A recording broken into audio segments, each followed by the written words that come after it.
Раз, раз. Раз, раз. Раз, раз, раз. Один. О, мікрофон працює чи ні? Я не знаю. О, клас, мікрофон працює.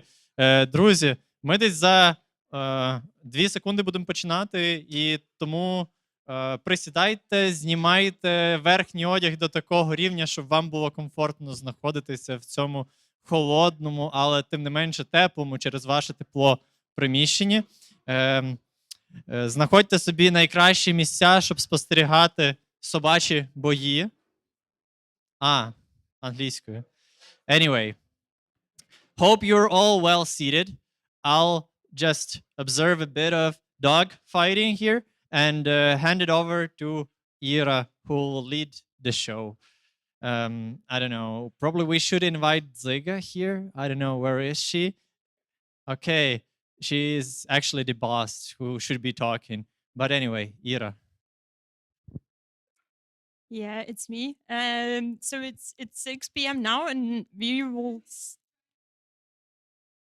wait 2 minutes for our online participants to join. My name is Irina. Мене звати Ірина. Хто не знає, сподіваюся, всі знають. And today we'll be doing this first ever live event and report of what we have achieved with Dzyga Spo. And here we have around 50 people, but we have more online. So we'll be waiting for them to join, and it will require some time and some technical skills. And I hope everything will go well. For me, it's the first time doing this. So let's wait another 2 minutes to join our Zoom participants from many, many different countries. And then we will start. Watch the dog fight instead. Who is Dzyga dog among these two?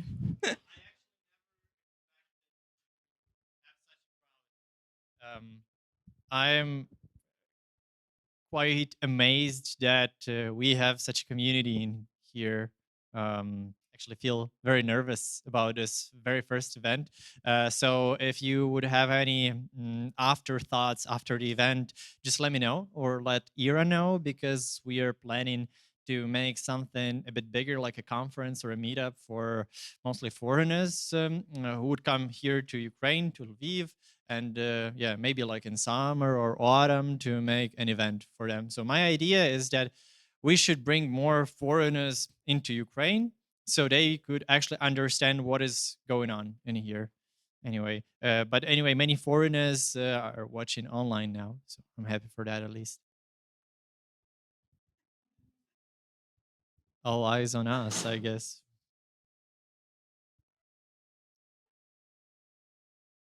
I see some familiar faces all around me, all familiar faces. Okay, Natalia, could you confirm we are good to go? Okay, so we'll start with the video. I'm not sure who has to turn it up, but it will be a nice quick recap of our year 2024. It will be a short, reels kind of thing, very our format, because we are all very young. So we will let you enjoy it, and then we'll move to formal presentation.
Okay, and I'm only the current head and director, operating director of this foundation. But we have Dimka with us, who is actually the founder, and it was his idea to get this off the ground. So I'll give a word to him.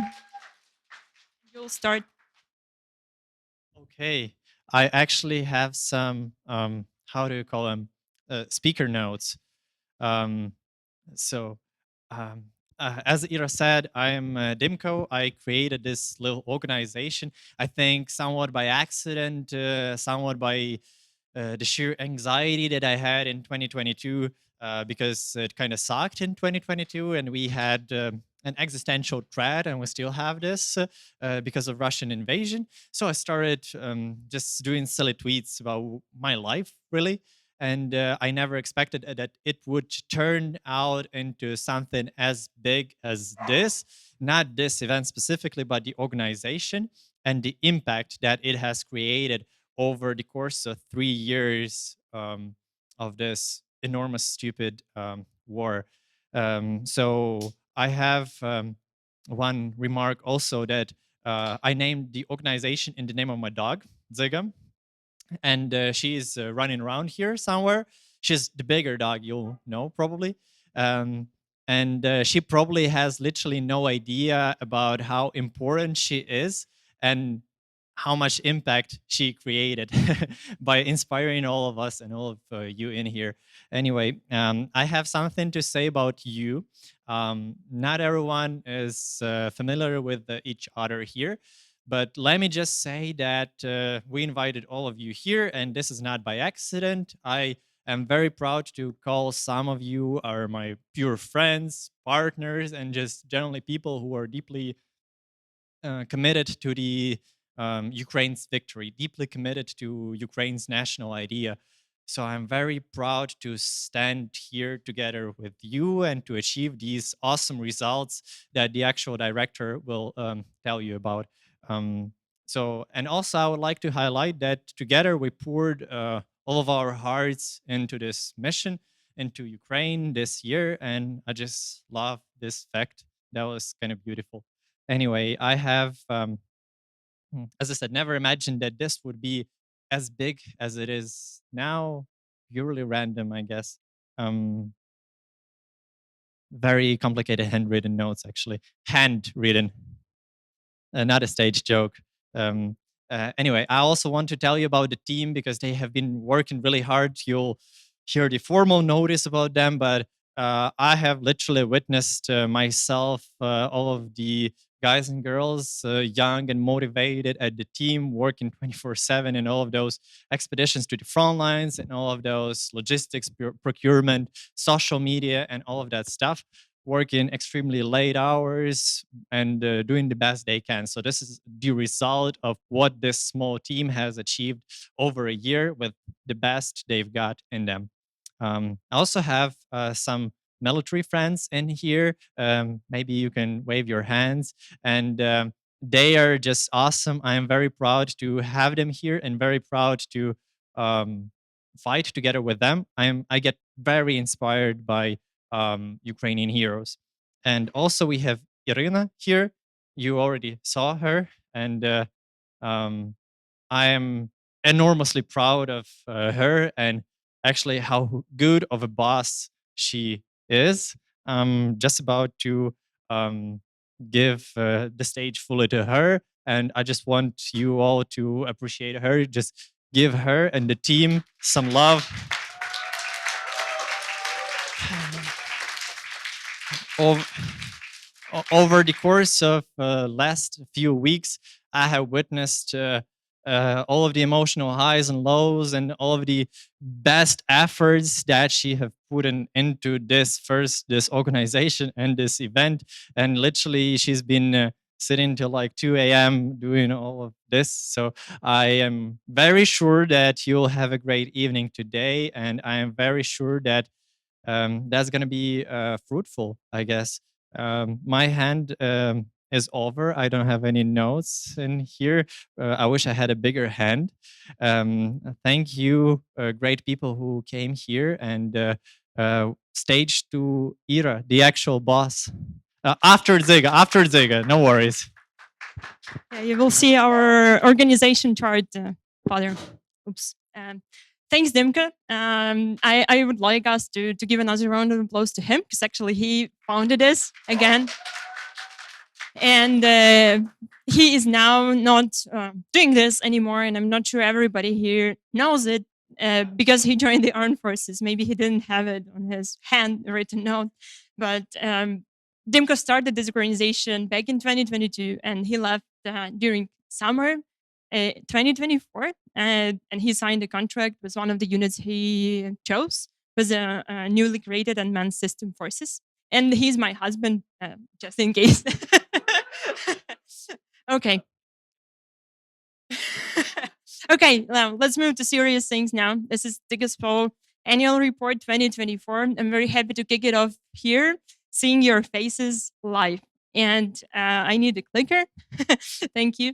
To move through the slides. And I would like to start this not by moving directly to numbers or whatever. Yeah.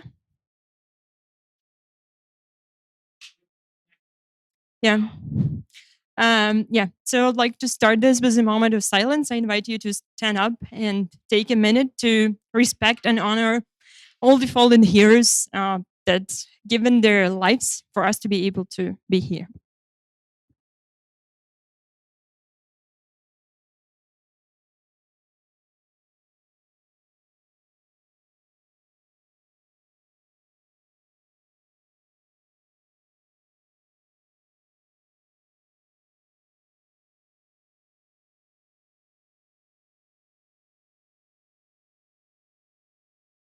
Thanks.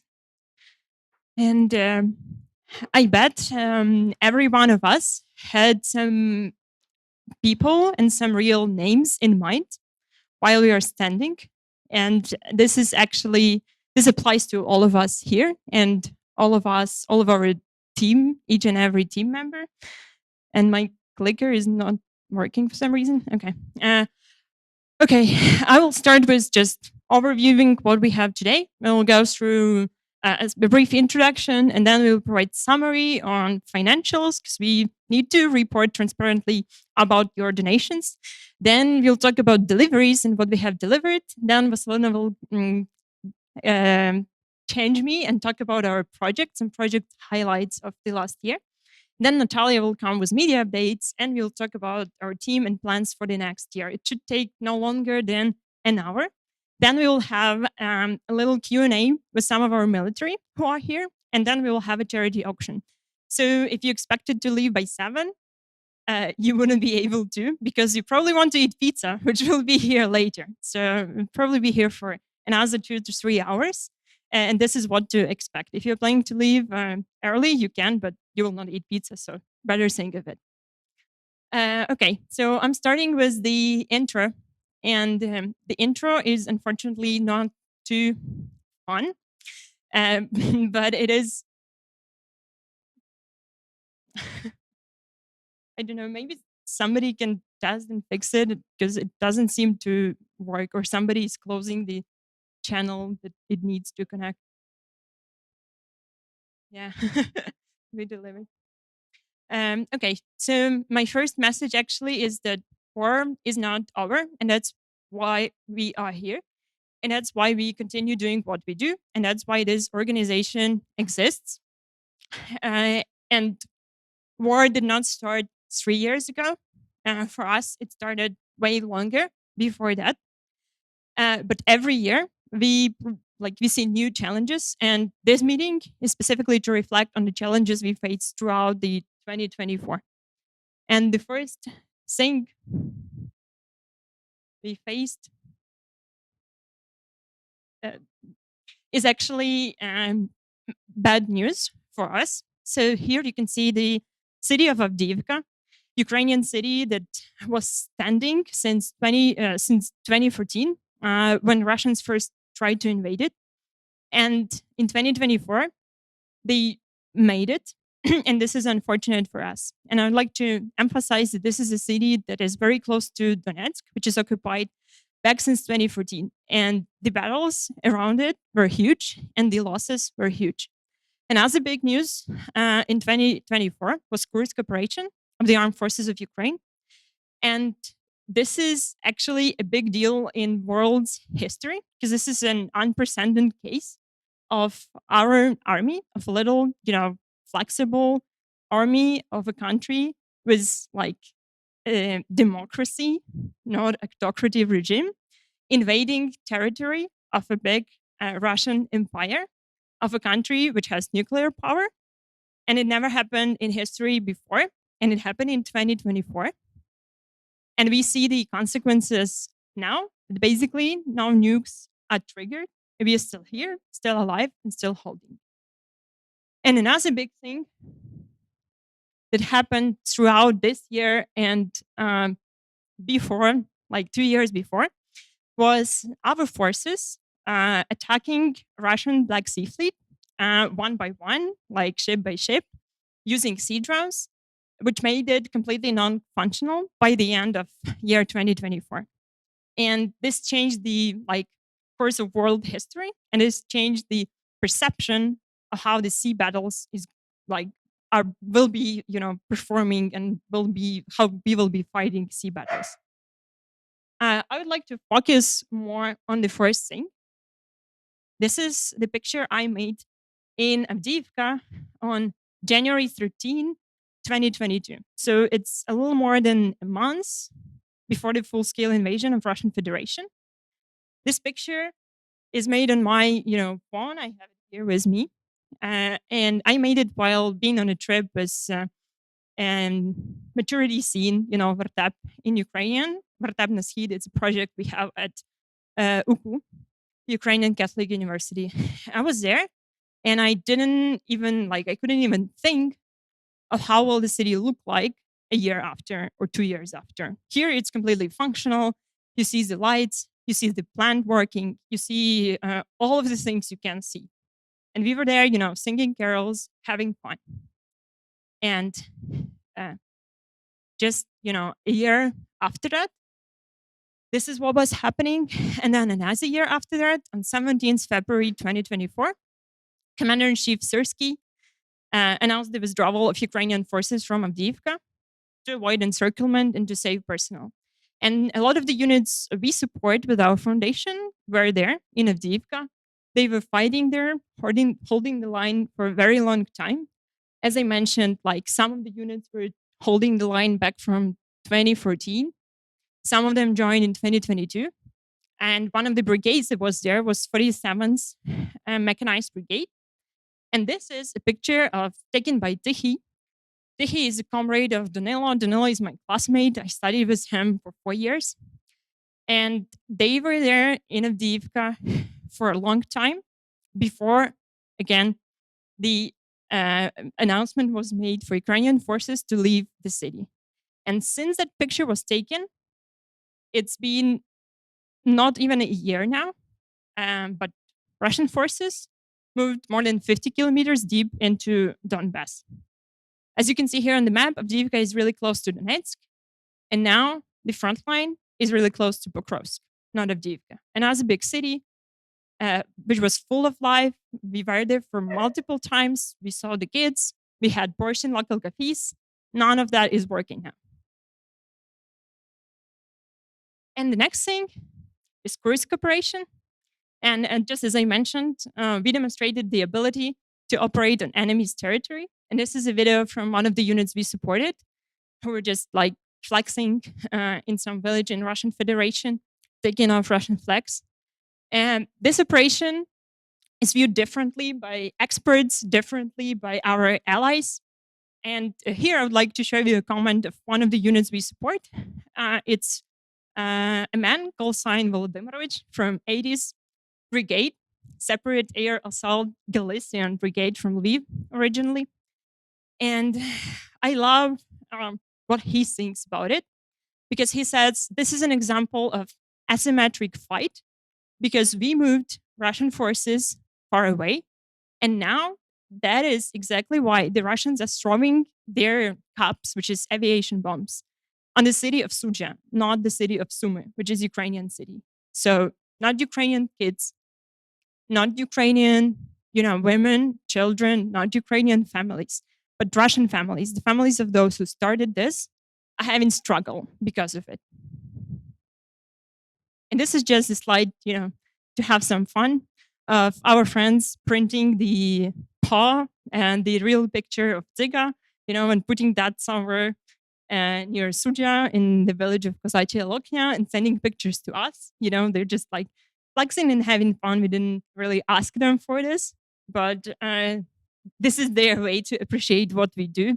And we kind of love it, you know. And all of this, like all of the victories we had, uh, all of the front line that hasn't moved, because I just covered the lines, the parts of the front line that moved. The one near Pokrovsk, the one in Suja, the one like near Sumy. But the line is actually very long. And every day fighting is going to keep it, and it's kept. And this comes at a price. The price is, many people who are doing it, they are losing their potential, their health, their time, their money, their relationships with people here, for civilians. They are losing like what they could have been doing for these 3 years. They could have, traveled, started a business. The prices, lives, and time of people who came here to help. The price is money that people are donating. The price is money from our government budget that is used to fund war instead of funding development. But the main thing about this price is human lives. And here I would like to go over the the best people who were our friends, who unfortunately gave the best they had. They gave their lives for us to be able to be here. We started this year was, on the New Year's Eve back in 2023. We received a notice of Orest being killed in action. And we started this year on 1st January 2024, coming to Lviv right after, celebrating New Year with our friends, coming to Harrison Church in Lviv to pay our gratitude and say last goodbyes to Orest, who was my friend back since 2016 and who was like a professional military man despite his young age, who was senior lieutenant, yet to be captain. And he was killed in action serving for Ukraine. We actually have his wife here with us today in this room. And that means a lot to me to realize that people like him are giving their best for us to be here. And people who were the closest to him, like his wife, Roxolana, are not, just flying away, are not just, stopping, getting away, all of it, but they continue doing the best they could. They continue working, they continue donating, organizing fundraisers. This actually means a lot to me. The next hero is Yari from Carpathian Siege Battalion, who was also killed in action. He was a successful businessman and company commander. So he left his business here in Lviv to join the fight and was killed in hard battle. This is an infantry rifle strike battalion, separate battalion. They are really having hard times on the front line. This is Kaban. Kaban came here from Poland, where he was working, not Poland, sorry, Spain, where he was working before the full-scale invasion broke out. He was originally from the city of Stray, here in Lviv region, and he was working in Spain. And he came here to fight and to join the Carpathian Siege Battalion after the Russian full-scale invasion. And unfortunately, was killed from an injury in hard battle with professional Russian forces. This is Mahno. Mahno served in 80th Brigade. He was a drone pilot of Vampire drone. This is a night strike bomber drone. Probably heard of it. He came here again from Poland, where he was working, and his main big dream was to go to the first grade with his son in September, but unfortunately he was killed in August. And this drives me crazy to go to his funeral to see his wife. I didn't see his kid because they just didn't take him. But these people are giving the best they can. They have their own dreams. They have their own potential. He actually worked in solar renewable energy infrastructure. This is Pixel, his comrade from 80s Brigade, and he's the youngest loss of 2024 for our team. He was just 22, as you may notice, but at the time he was killed. And he was, as his comrade said, one of the best pilots of the 80s Brigade at all. He was living and studying with his family in Poland again, and he didn't even tell his mother he's coming to Ukraine to fight. He kept it in secret. She found out like 3 months after he came here. And he was killed late this year of 2024. This is Mykola. Mykola is a professional military serviceman. He joined Ukrainian armed forces right after leaving high school. So he finished high school and he joined the army because he saw it as his professional career. He was fighting back since 2014 invasion, and then he was fighting in the 2022 invasion.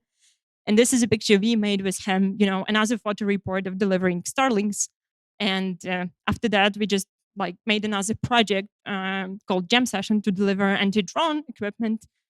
And we were trying to contact him, to deliver the equipment. But we found out 2 weeks later that he was killed from his comrades. So we never delivered it to him again. This is Serhiy. Serhiy is an uncle of Dimka, our founder, originally from Rivne. He has his bride family and kids back in Rivne, but still joined the fight. By profession, he was a driver and a very, fun man, just loving to laugh, to tell anecdotes. And this proves us that people of different age, born from 1978 to 22 years from now, are joining this fight. A lot of them are joining this fight voluntarily, and a lot of them are giving their lives for us to be able to be here. We respect their sacrifice, and we continue to fight, not only because of them, but because of them indeed. But because we see no other way than continuing to fight.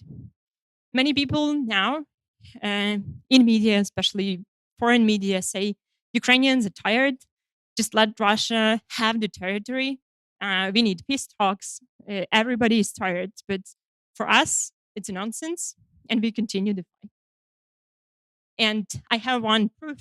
Probably will ask for proofs for you to show. This is our team members and volunteers of our foundation, which is not too big, who joined the armed forces in 2014. In 1 year, we had 4 people leaving from the team and joining the army. You may know some of these faces. Some people even know the blurred face. The first guy is Oleg, who was helping us with logistics and procurement. He was working in different types of NGOs. It was actually cool to have him because we are, people of a very different backgrounds, but not charitable or non-profit backgrounds. And Oleg was like working for non-profits before, and he was helping us. It really was a good thing to have. And now we're just visiting him as a hero when we drive. Whenever we drive to Drushkivka, we see Oleg, and we're like, he's now a military. We're now delivering, Christmas gifts to him. The next guy is Alex. Alex helped us as a volunteer. He has his profession, and he helped us with IT and with procurements and logistics. The third guy, you probably know who it is. I hope. Yeah, it's Demko. Some people may say this is AI generated picture, but the picture is actually made by Vlad, who's sitting there, the tall guy. You will notice him. And then Severin is our volunteer who helped us from the beginning of this foundation. He made some awesome projects, like some of the Christmas boxes you might have seen on our website. And he joined the army just, I guess, in November, December 2024. And 4 out of 4 these people, they did it voluntarily. So they kind of were thinking of it since the beginning of full-scale invasion, but they made this decision now in 2024, despite like what everybody is saying about Ukrainians being tired and nobody wants to fight. So we continue the fight because for us, we do not see any alternatives. We do not see our life under occupation, under Russian Federation. We value our values, we value freedom, we value the democracy we have. And this is not possible in any other way, not through peace talks, not through continuation of Russian Empire, but just through fighting it and making it disappear from the world map. So even as key people step away to serve, and this is particularly, I mean, Dimke, who was leading the fund, we continue to operate, and this year proves it. And this happens because we set processes, we institutionalize, we organize our work as an organization to be independent of, like, a bus factor or an army factor or people deciding to leave factor, and we deliver. And this all is happening since to you. At the beginning of the year, we had 5,500 supporters. Most of these people coming from abroad, who are not like Ukrainians or Ukrainian origin. And throughout 2024, we got 2,500 more people who joined us this year. And at this moment, I would like everybody here who is from abroad to tell where you're from, and everybody watching us online via Zoom to write it in comments, and we'll later reflect on it. And where are you from? I hope there are some people watching. I don't know. Anybody not Ukrainian in here? I know Tim is from Germany and Rich is from Great Britain, but they are shy. He's Ukrainian now. He's living here for 3 years. So it's a proud. Most of these people are online. And I guess we have some people sitting in the back who are from abroad, but I'm not sure if they are confident enough to tell where they're from. Okay. So this is all happening thanks to you, our supporters. And I would like to sum up on these 3 factors I talked through. First is personal motivation, driven by the losses and wins we have on the battlefield, driven by personal connections and friends we have in the army. Second is institutionalization, because this is very important. And this is very important in the circumstances we are in, because we are operating under risk. And I will say it again, we are operating under risk every day. We are used to it, but this is not normal conditions. And the third thing is community support. And this is the main thing I would like to mention, because you, the community of people who donate, and the community of people who are fighting as a military serviceman, are people enabling it. Without you, there would be no reason for us as an organization to exist. And this all delivers impact. And this is a summary slide of what we have achieved in 2024. Despite the global attention, which is declining, our support grew. We raised over $1 million. We delivered over $1 million, which is 33% more versus 2023. And we supported 91 units of armed forces of Ukraine. And this is not just 91 people. Behind this number is a unit, either a company or battalion or brigade, depending on which level we cooperate with the military we are talking to. And at this point, I will hand the mic to Vasilina, our head of fundraising, and she'll talk more about the donations you donated in 2024. Hi, everyone. Hello. As Ira mentioned, my name is Vasilina. I'm leading the donations department. Yeah, so I wanted to I wanted to talk a bit about numbers. I would say, and maybe more than numbers.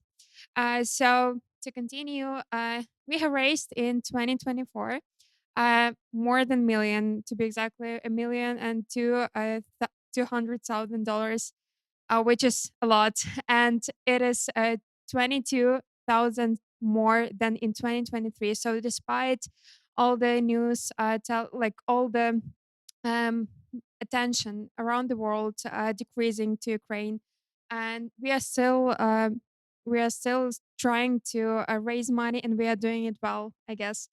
And our team have celebrated a new milestone in this year. By the end of the year, we have reached a milestone of $3 million, which is a great big deal for our team and for us Ukrainians in general.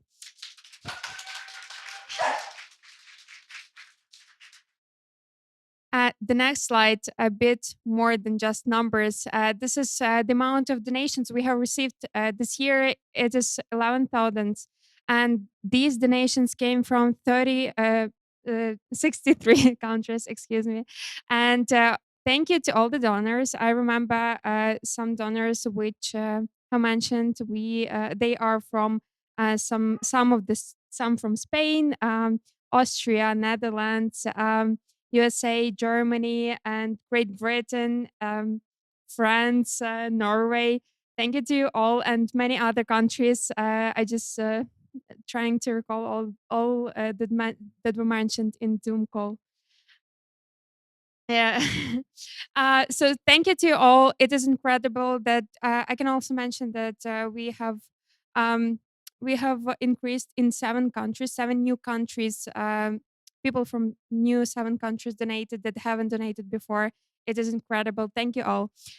One more thing I want to mention that we have received the biggest, probably the biggest donation, not in this year, but overall in 3 years of of us operating. It is a donation of $31,000 from one person, one single person. That is incredible. Donation came from Greece, so thank you very much. We appreciate, we love Greece, yay! We appreciate you really, really much. Okay, and the next one, it is a slide that says that no donation is too small, and this is a big, great message to all of you. Not to be afraid to donate small amounts because they are almost like half of our all of our donations, and this is incredible. Um, Thank you to all of our donors that support us, that show us that we are not alone in this fight, that do not forget that Ukraine still fights and we are in war. And thank you that you stay with us. I'll be handing out the mic. If you want any more of a detailed report, you can check it out on the t-shirts of the team members because it definitely says all of the fancy numbers. So you can come and talk to Vasilina about that. Yeah, and I'll pick up and talk about expenses, the expense. This will be real short because we would like to focus more on other things. This is a total expense of our charity in 2024, of which 87%, again, over $1 million, is military expense, because this is our main focus, to support the military, to buy technological equipment to our armed forces. 9% of this is operations, which includes compensations for people who work with us, which includes office rent, includes accounting services, legal services, and salaries for people who work with us.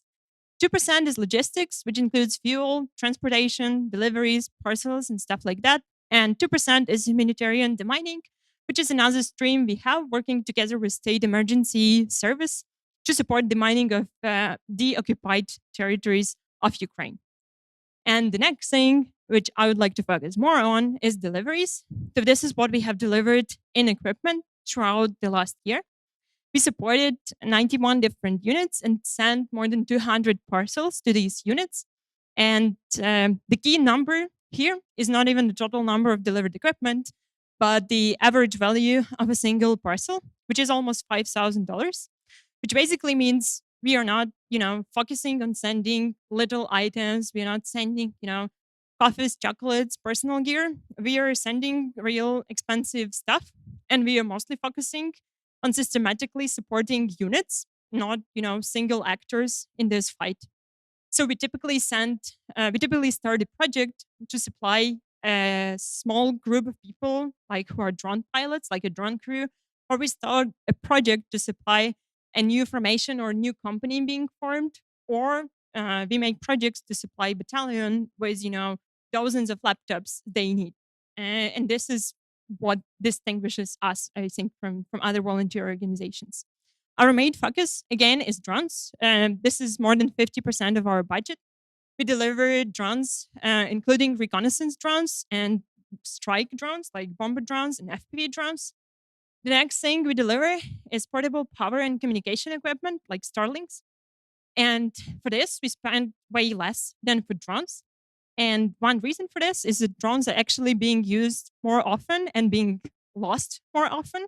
because a drone is a thing you would use on a daily basis, and a drone is a thing that would fly directly into a battlefield, whereas a portable power station is a thing you again get with you in a battlefield, but you will also put in a commandment center, and it will be less mobile and less risk prone. And we also deliver a lot of other stuff, like electronic warfare equipment, things for jamming, electronics, vehicles, demining tools, communication devices like radios, and so on and so forth. One big milestone we had for 2024 is to improve our reporting. Um, who visited the reporting page on our website? Are you interested in that at all? Okay, I'm happy to see this. At least at least 5 people. As you may have noticed, we have reporting of incoming donations and we have reporting of spending submitted, and you could see it like every donations that gets in and every expense we make. You could see like if we bought coffee for the office or if we bought another laptop for the military, and check the exact price of it and date and time we bought it. But we would like to take it to the next level. And that's why we implemented the real-time deliveries reporting. And this is more close to impact reporting because transactions do not necessarily mean impact. And this thing tells about what we have delivered. And now you have this in real time on our website. And you can see how many parcels we sent. You can see to whom we sent it and what exactly it contained of. And this is how we delivered it. Another important stream in our work is trips to the front lines called field trips. We typically go every second month, sometimes for a couple of times in a month, to visit our friends who are fighting on the front lines. My favorite picture here is Justia near this Russian city's sign. He looks like a girl from that meme on it was the house burning in the background, and he's like smiling. And we typically go to visit our soldiers to talk to them and to see like how the equipment is being used and to check what they need. And throughout these trips, we noticed that many solutions are being developed like in one unit, but they are not there yet in another unit. So we noticed indeed that there is a lack of like horizontal connections between different units of the armed forces, because the armed forces is like a very official and old and slow structure. And that's why we had another milestone for this year, and we launched Dzyga's Pro military community. Now it's a very like first stage thing. It is a prototype and it is a WhatsApp chat. Who is on that chat? You're not there. You're another chat. You're not military. Yeah, we have a chat for our supporters community, and we and we have a chat for our military community. And this is to share your thoughts, your ideas, your solutions to communicate with each other. And we had some quite fun encounters over there. And we just sometimes have, free stuff to give. We receive laptops or whatever. People are really happy to go and take it.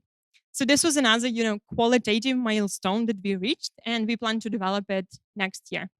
And now I'll get back Vasilina on stage, and she will talk about projects we finished together this year.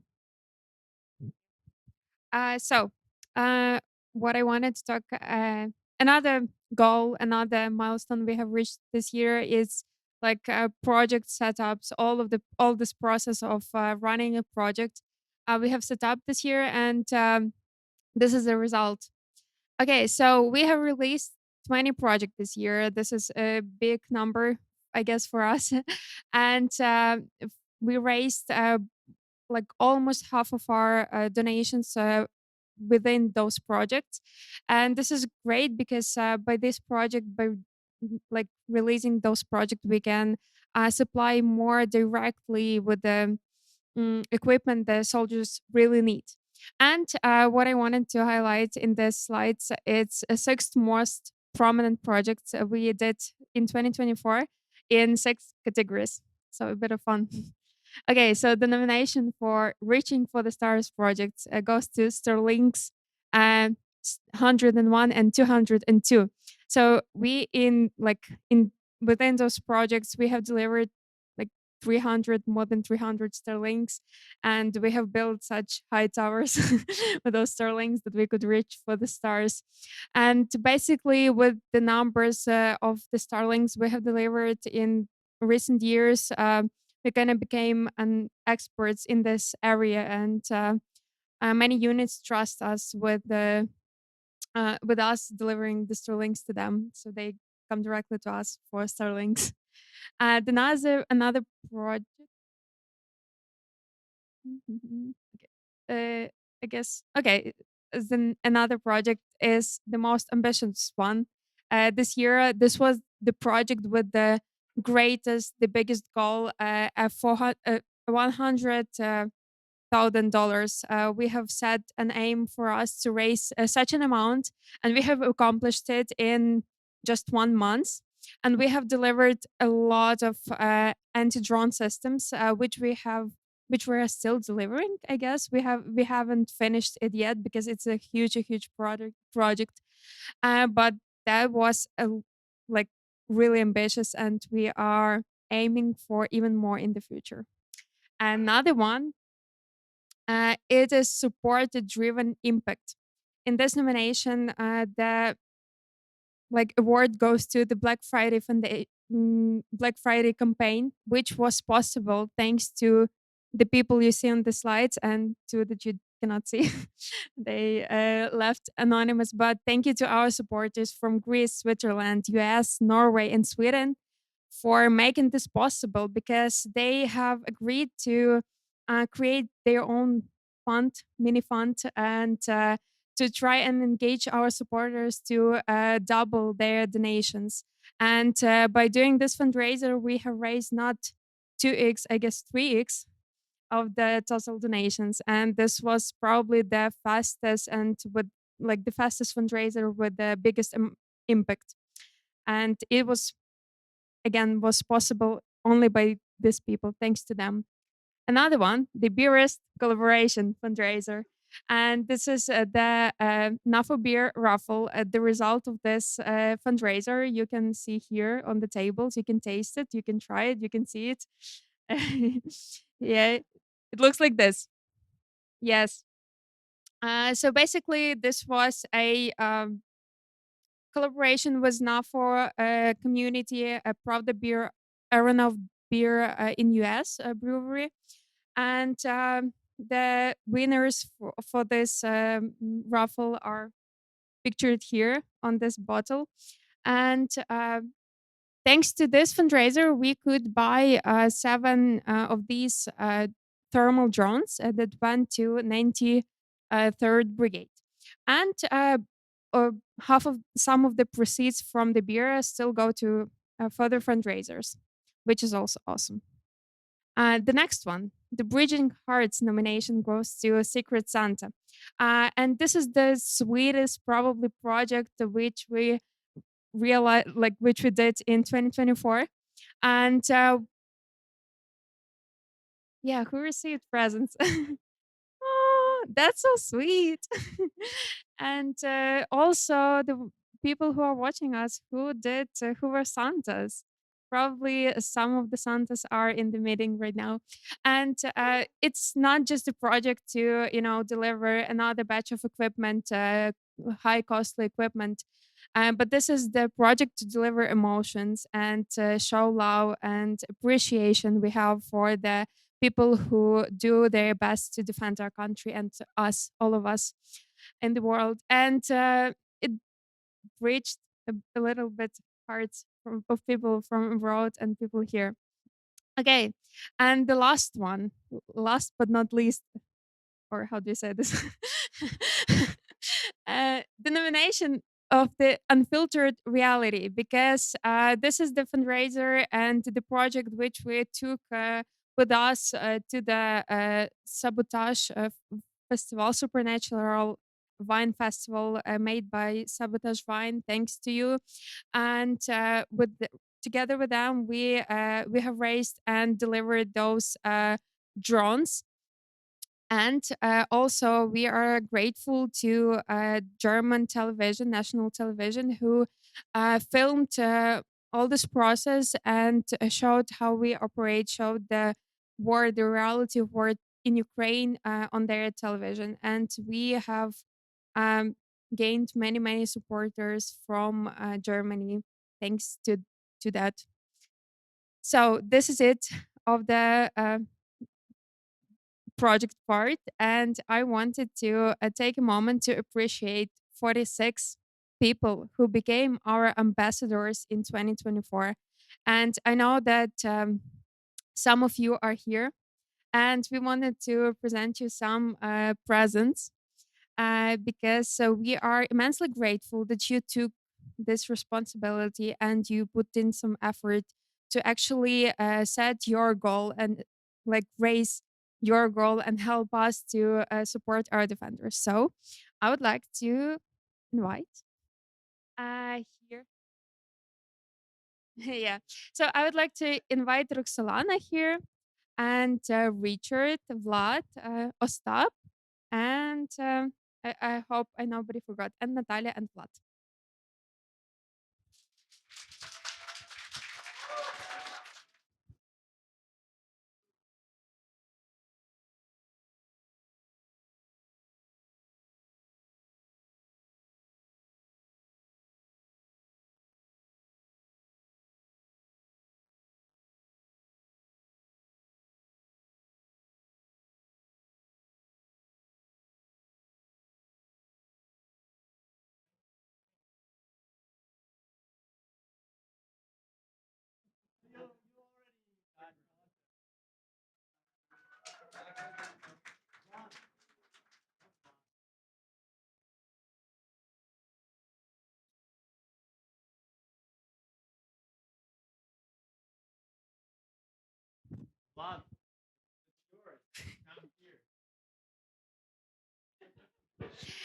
So I'll explain a bit. This is again. So we have this presents for the people who did their own mini fundraisers, raised money, and like contributed to a big fundraisers. Thank you so much. Thank you. You are awesome. And I'll be handing the microphone over to our communication team lead, Natalia.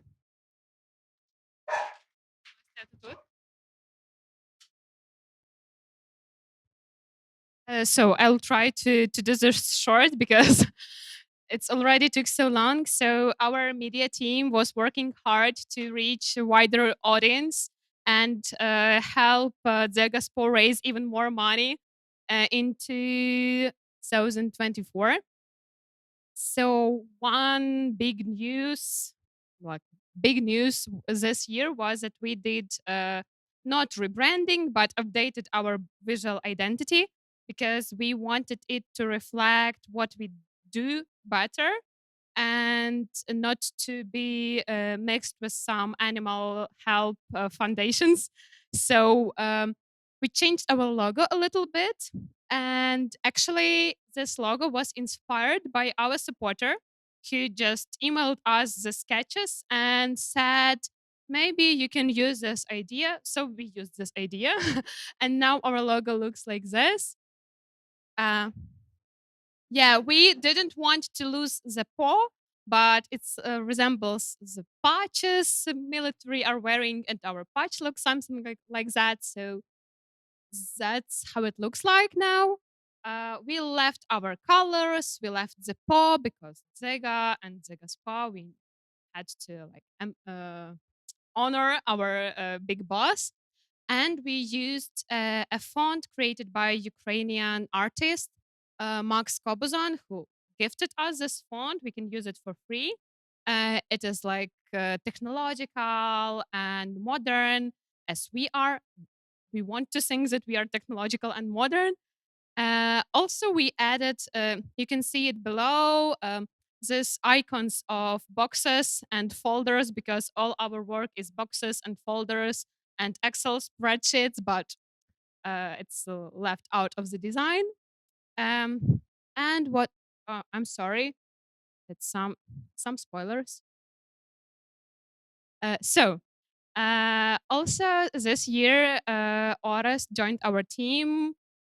He's our designer, creative manager, everything at once, and he helps us create these visuals for each project. So each project, each fundraiser now has its own visual identity, own colors to be more recognizable and to attract more attention and more money for the technological different nice stuff that we send to our defenders. And another important thing that I want to highlight, it's that our friends from all around the world, our friends from media, are helping us a lot to cover our stories, to share Ukrainian voices with the world. And we are grateful to them because in these times when attention to war in Ukraine is decreasing and people getting like tired of the war, there are still people and media who care, who help us tell these stories, who don't say that it's too much war in Ukraine in the media. We need to cover something else. And we want to thank every reporter, journalist, and I don't know, any media person who helped us to do this. You can see some pieces that were published this year, but there are even more. And I want to share a great case with you. It was, I'm sorry. They're also too excited about the media pieces. So, um, our friends from ZDF Media joined us during a frontline trip to deliver Galka UAVs. They were doing a video reportage about technology at war, and when it went live on German media, we have seen like it was a great increase of donations. In 2 months, we raised over $75,000 just from German people, and like 400 new donors joined our community. And we are extremely grateful to all German audience, to our German supporters. Now we are sending newsletter in German and translated some pages on our website also to German to connect better with them. So we plan to scale this and collaborate in New Year with more foreign media and contact with more different supporters from different countries, because there are still people who want to support Ukraine. They do not know how to do this. And it is our mission to reach out to them and raise more funds to help our defenders. So I think that's it. I will pass the mic to Ira again. Yes, thanks, Natalia. So as we come to this team, you probably noticed this is going closer to the final closing remarks. This is a team that made this possible. These 9 people and a dog are working full time on a daily basis to make this possible. So please thank them, because all of them are making a huge sacrifice. Yeah, now 8 people actually, because and the new faces you see here are our volunteers. There are many more of them, but the people we highlighted here are people who join on a repetitive basis and who have personal commitments to help us with some, field. For example, Vlad, as you see here, perfectly buys Starlinks and makes good pictures. Yeah, Misha is a good IT expert and he's fixing our website and payment system. And Serhii from France, he's always helping us with logistics from European Union, and many, many more faces you see here like that are working again and again to help us. And indeed, we have partners who are working with us to help us, many different companies, many different organizations from Ukraine and abroad. In particular, applied sciences faculty, because I see always standing up here and making picture that he's on this slide. Also other charity foundations like 1991 Charity Fund, and we have Marina here from this foundation, another great Ukrainian organization. A lot of Ukrainian businesses who provide free stuff for our defenders, like Maslotom, like Sweet Kavy, or Oka, who provide fuel. Our great partners, legal partners, Dexys partners, we have them here who are always helping us with agreements and checking the counter agent. I don't know where I would be without them, to be honest. And as a great organization, Ukrspat Import, for giving us the best prices for drones and power equipment we get from Europe and other countries. So this all couldn't have been possible without all of these people. And the main thing is, it couldn't have been possible without you, our supporters. So the place inside all of this, the heart, is the appreciation of our love for you, our great people who donate and support us 3 years in. And at this point in time, I would like to give some little signs of appreciation to our partners. And I think Natalia will quickly help me with this. But now I invite representatives from Applied Sciences faculty from Ukrainian Catholic University. Always is our faculty dean, operating dean of our faculty. This is my faculty. I studied for 4 years, and I'm now giving some lectures there. Always is a great man, and I have a great little thing for you to appreciate that you support armed forces of Ukraine.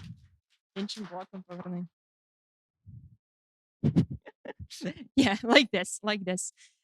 So the faculty is very much involved into helping the army. With our foundation, we made a lot of projects with faculty, students, and alumni, and we raised a couple million hryvnias like that. And they also have a great lab at the university of people, learning how to make drones and stuff. And they recently announced the start of robotics program, actually, and they will be looking more into Meltech. And Bogdan over there is an author of certification program for integration engineering, which is which is very useful in his time. And I hope he actually finally launches it and teaches people how to integrate new solutions and develop the Meltech sector in Ukraine. So thank you very much, Olis and the faculty. We love you. Yeah, the next thing I have for our legal partners, Dexys partners, I invite you on the stage. Some of you, no, all of you, Alex, Alar. These are the guys that are reviewing all of the agreements and contracts with our contractors and agents. And they are telling, okay, there is something wrong. They will not deliver the drones in time or whatever. You need to change it. So we really appreciate their work. And thank you very much. Please accept this little sign of appreciation. Yeah, let's make a picture.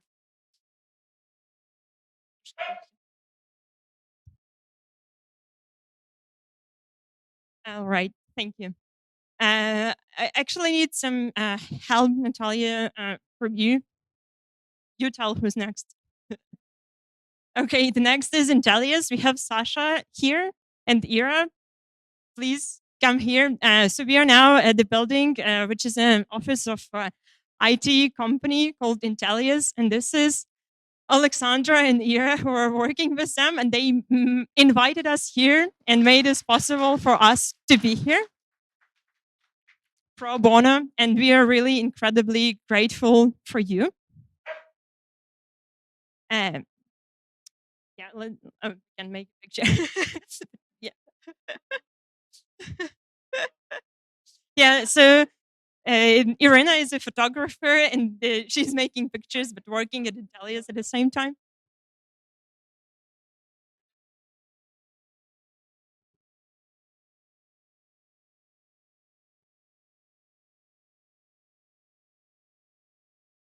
And another organization I'd like to appreciate that is here is 1991, and we have Marinka here from this foundation.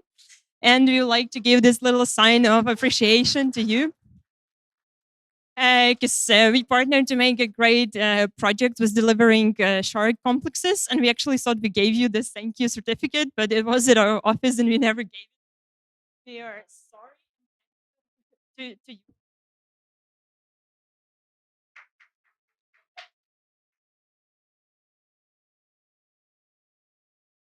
Great.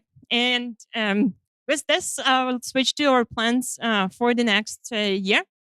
In 2025, we'll do everything possible to achieve a just peace, a fair peace. And for us, this is not just, skipping it, closing it as it is. It is something more. And for us, it is about being able to live in a free country, being able to freely choose our government, and being able to preserve the democracy. And for our foundation, it's about 4 different milestones. The first one is fundraising. We would like to continue raising funds to deliver tech. We would like to grow the amount of donations we raise. We would like to explore international expansion and to finally probably register some counterpart in Europe or US for tax benefits. We would like to do more ambassador driven projects. As Vasilina mentioned, we had 49 of them. And in Ukraine, it's a very big deal. And, these підбанщики or дружні банки are a very big thing. And we want to scale this to our international community. So we'll be looking for technical solutions to do it. And we'll indeed grow our volunteer network. The next milestone is military. And for the military, we would like to deliver more high quality equipment. And we will advocate for Ukrainian made equipment, actually, because Ukrainian military tech is developing and we are starting to see solutions that are ready for market. And we will be procuring them and delivering them. We would like to increase awareness. So we would like to increase visibility in media coverage and organize fundraising events like one abroad. And also, we will launch this new thing, which is partnerships, which wasn't even a thing at our organization before. So we would like to increase the share of donations from businesses because we have literally like 1 to 5% of that. All of the donations you saw are coming from private people, not companies. And we would like to find partners to cover our operations. And I would like to focus more on that. So we, as a charity, our team of 9 people are a 10 times multiplier, which basically means that operations, as I mentioned, is 9% of our budget, which means $100 donated in operations enables $1,000 in frontline aid. And I'm pretty sure as we grow, this multiplier will increase because we do not necessarily need to scale team at every step of growth. Another thing is that our budget is really, really lean. I was just Googling some numbers because I'm an analyst by profession. And our total operational budget was just around $100,000 per year, is less than an average salary of a nonprofit director in the US. And we have a team of 9 people, 1 car, 1 office, and a lot of military to support with this budget. And indeed, this is happening because of the personal sacrifice everybody on the team is making. Everybody on this team is driven by personal dedication. They are working way below work hours. It's not really work for them, it's actually their dedication. The tired faces of my team could tell that. And I'm pretty sure like every team member of my team is driven not by, a compensation, neither by, new skills learning. They are driven by helping Ukrainian military. And for me, scaling means people. And as I really would like to grow this organization, I really want for my people to be dedicated professionals to develop in the field they are working with, be it marketing, fundraising, operations, big logistics, or procurement. And I would like people to be fairly paid because we have to, get some food, live our lives. And many people made the decision to continue their normal profession. And these people who decided not to skip their normal profession, they already made a sacrifice. And I think they deserve, being able to buy some food or rent a flat. So if you'd like to enable us to sustain a high impact and high efficiency organization, you could donate for our operations, or you could just contact me directly here after the event or via email, and we will talk about it a little bit later. Now I have to really move forward because people are showing there are 5 minutes left. Thanks to every one of you and everyone who was with us throughout this year, we achieved what we just talked about, and this wouldn't have been possible without you. But the truth is that our military servicemen and soldiers are the ones who are making an impact, and they are doing all the heavy lifting, and they are sacrificing not only their comfort, not only the salaries they could have had, not only the businesses they could have started, they are sacrificing their lives basically and putting that at risk. And often when we come to them, they say they couldn't do it without us because they need our support. And we, as an organization, are privileged to support our military. And I really hope that you all are feeling that pride and you all are actually proud of what you're doing by supporting the military. And when I talk about our organization, I don't think of it as a charity. I don't think of it as a classic nonprofit because the first thing that comes into my mind when I hear nonprofit is humanitarian aid, social project, delivering, mission critical, life critical equipment or things for kids or helping, people who have natural disasters or stuff like that. But here in Ukraine, the context is very, very different from all over the world. And for me, we are more like a security company, a defense company, an organization that is fighting for not only Ukrainian security and Ukrainian borders, but global security in the biggest war of the 21st century. And all of you here are a part of this. And I want you to stop for a minute, think of it, and recognize it.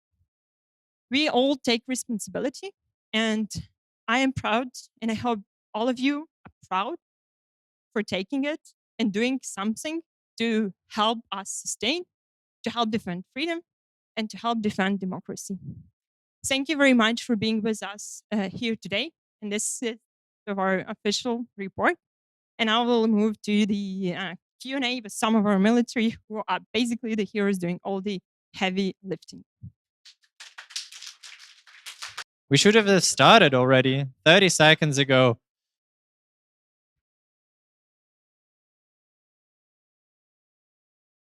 One of our speakers just disagreed to be on the stage. The dog. Make sure to grab your seats. Anyway, I at least heard 3 different people say to me that it was okay, it wasn't bad, it wasn't the worst experience of their life. So I am fairly confident that you are still with us. Yeah, I think we're gonna start. Who are we missing here? Oh, I guess that's me.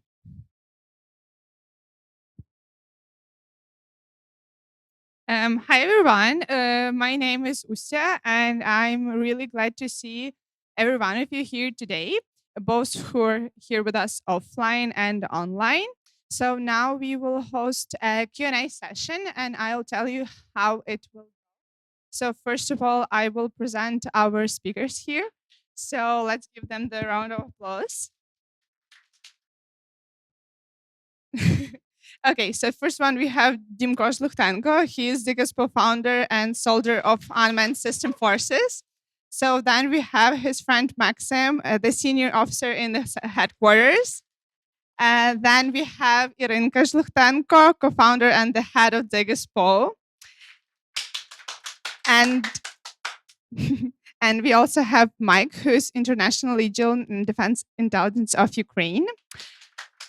And also, I know that we have one speaker online, and he's Maestro, and he's the combat medic. Oh, great. Can we show the speakers on the screen? I'm sorry, 1 second.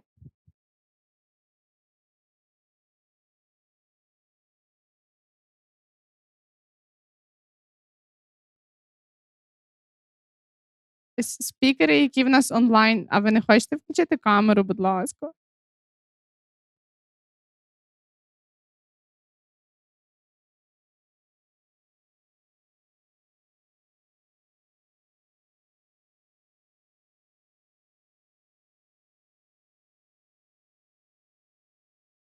So we have Maestro with us.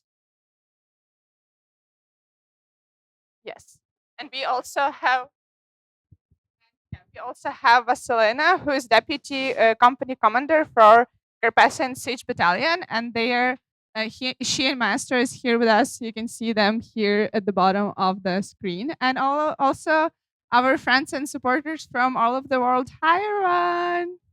Hello. Okay, so now I will tell the rules of how the Q&A session will be hosted. So if you have a questions to our speakers, please, if you are offline, just please like raise your hand, and when I will come to you with the mic, you can present yourself, and you will tell to whom you're asking the question, and the question itself. If you are our online friend, so you can just message the question into the what? No, not say. We will tell her because it will be too confusing. Sorry. And you can just message that in the Zoom chat. You can also say to whom you're saying this question and the question itself.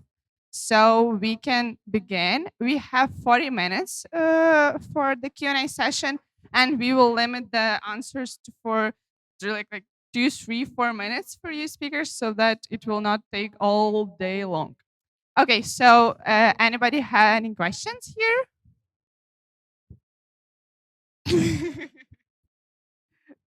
We should put this, like music of a forest. Like nothing happens. Forest.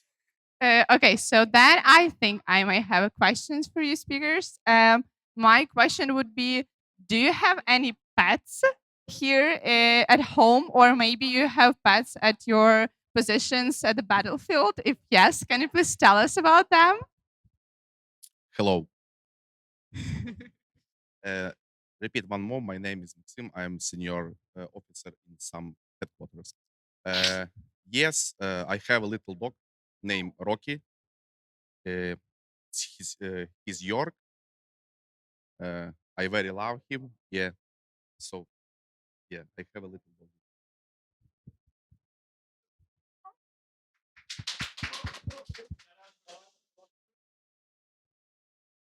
So, hello everyone. My call sign is Mike.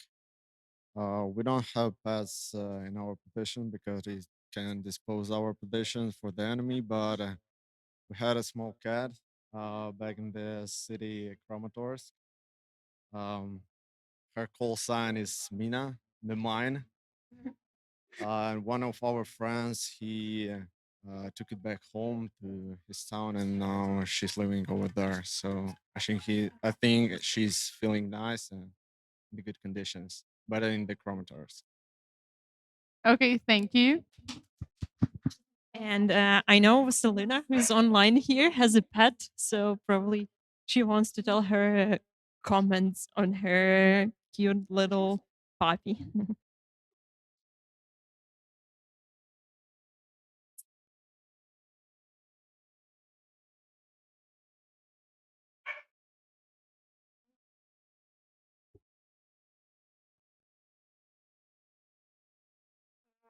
Hi. It's the sound is a little bit bad, so I couldn't hear what did he say. I'm sorry.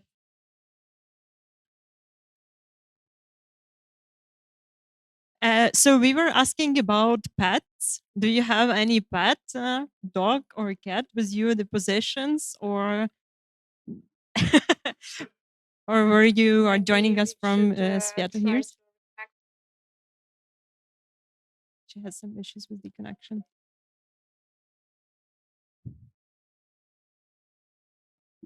Okay, no worries. Yeah, I'll then tell Vasilina has a nice cute little dog, Rocky. And he is a frontline dog living in Donbass for almost a year now in Svetohirsk, and we love meeting them always when we are there. Okay. Okay, thank you. That's really cute. Natalia, do you have any questions from our online audience?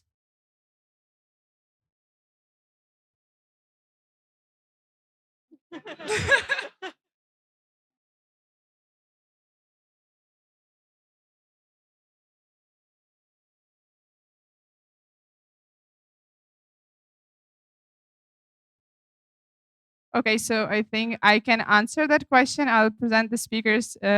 So here offline with us, we have Mike. He is from International Legion from Defense Intelligence of Ukraine.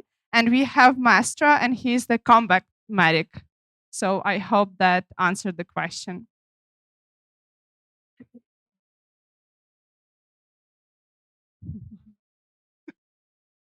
Yeah, we can think about that. Okay, then, do we have questions from the audience here? Okay, still no. Okay, I have a list of questions. We can go here. We have like 20 minutes still. Okay, so maybe a little bit of intro. Can please each of you who are in the military tell us a few words about you? How and when did you join the military? And what was your motivation? And if you joined military more than like 1 year ago, how have specifically your motivations shift from the time when you joined the military and today?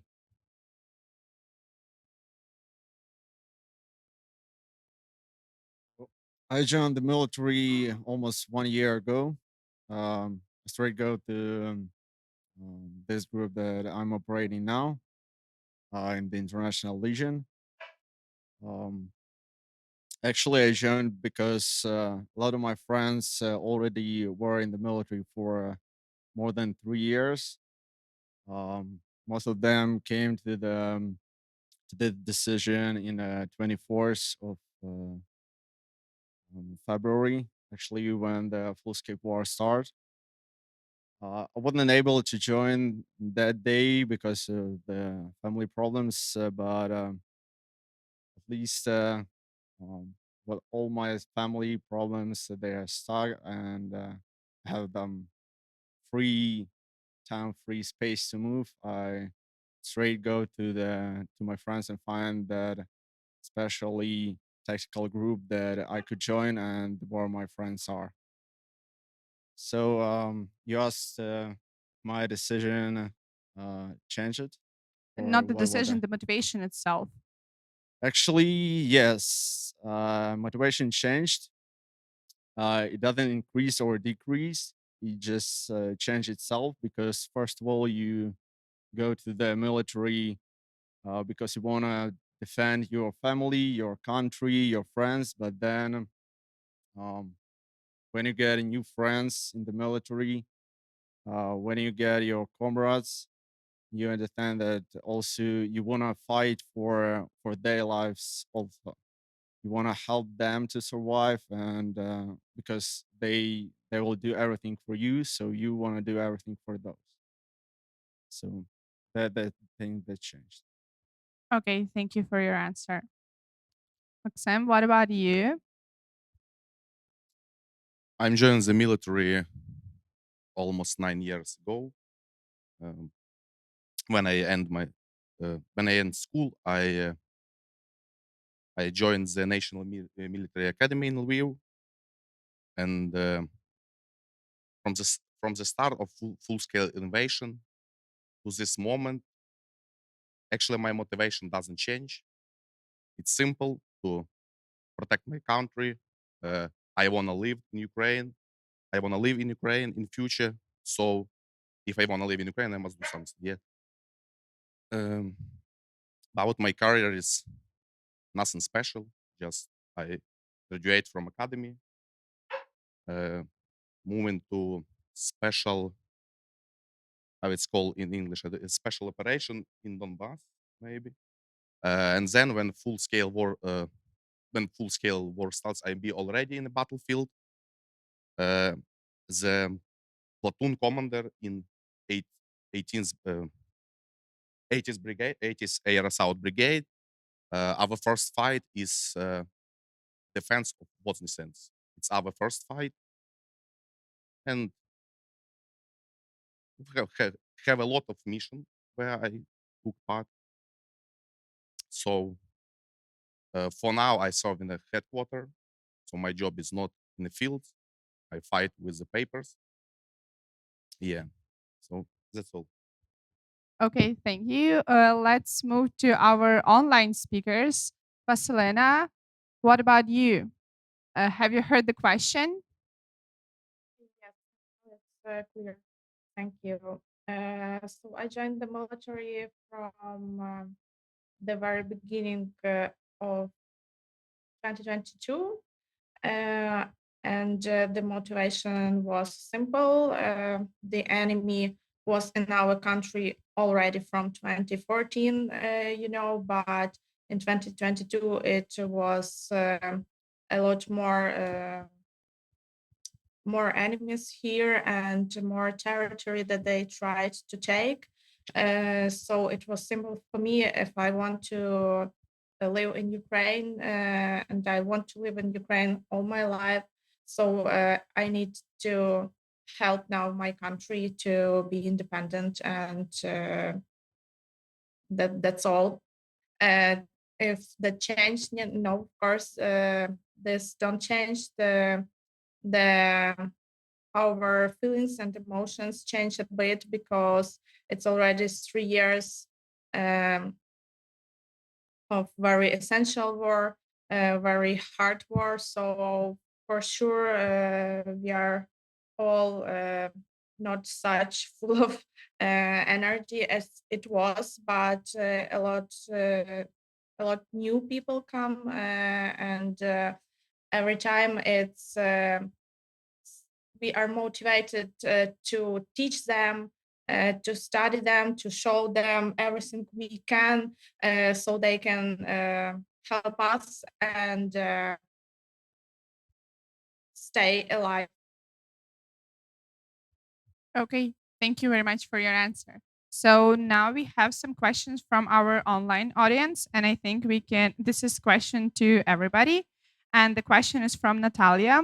Can I ask what a normal day is like for you, a normal day of the week?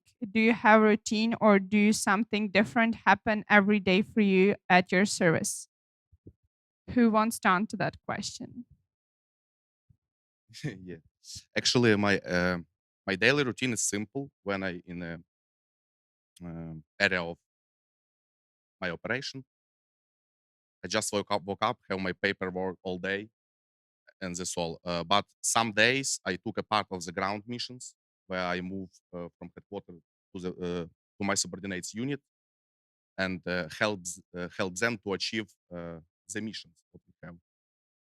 So for me, it's not something unique, just like mostly it's paperwork. Okay, thank you. Maestro, maybe you can also answer that question. Have you heard that?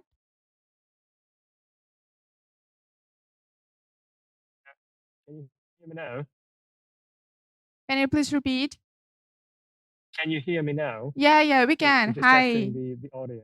Brilliant. Hey, uh, good to see everyone. So basically, being a combat medic comes with its own benefits and also drawbacks. So we're not actively engaged all the time, as some of the ground units may be. But then most of the day we will be just sitting around, waiting anxiously for anything to happen, and then just suddenly all hell breaks loose, and we have to muster up and go. So it it gets kind of hard because being a medic means that you don't have good news most of the days. If you are an infantryman or a UAV specialist or anything like that, you hit a tank, you eliminate the enemy, you have this rush of some positive feelings and everything.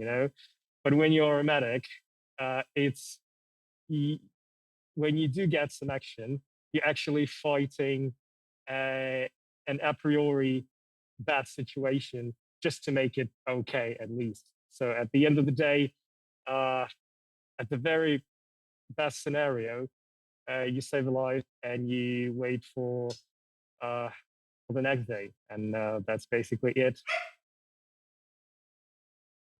Okay, thank you for your answers. The next question is also for everyone, so you can choose who wants to answer that. It's about the organization questions from Veronique Gultz. I'm sorry if I'm correct, if I'm pronouncing that wrong. The question is, can you choose where you want to serve, or are you assigned randomly? I think Dimko, maybe you can cover that. Well, that given the work that we did in the charity, I was very lucky to know many units from the inside. We have visited their headquarters. We have visited their command posts during our missions in the charity. So I was able to make a lot of friends in those units. Um, the structure at the moment is such that you are able to literally choose any unit where you want to serve if you are joining voluntarily on a contract basis or anything. So that is exactly what I did. I found the right unit where I want to serve. I didn't wait for my draft notice or anything, and just took some paperwork from them, and came to the military recruitment office and said, "Hey, I want to serve with these guys. This is the paper saying that they want me." And yeah, that's basically how it all started. And you can join literally almost any structure right now, be it the defense intelligence of Ukraine, be it the air assault forces, be it the security service, or be it unmanned systems forces, as I did. But if you are getting there on a draft notice, the situation is kind of different, because most likely you'll get assigned to a unit which needs people the most desperately, and then you'll be figuring out what your job is based on your skills. So if you're good, let's say, with, I don't know, you can do Excel sheets. In most units, they really need people like that to do all of the paperwork. Um, if you're very good with the Excel sheets or Word documents, uh, you're free to do this computer job all day long. And if you do good, you'll stay there in the position.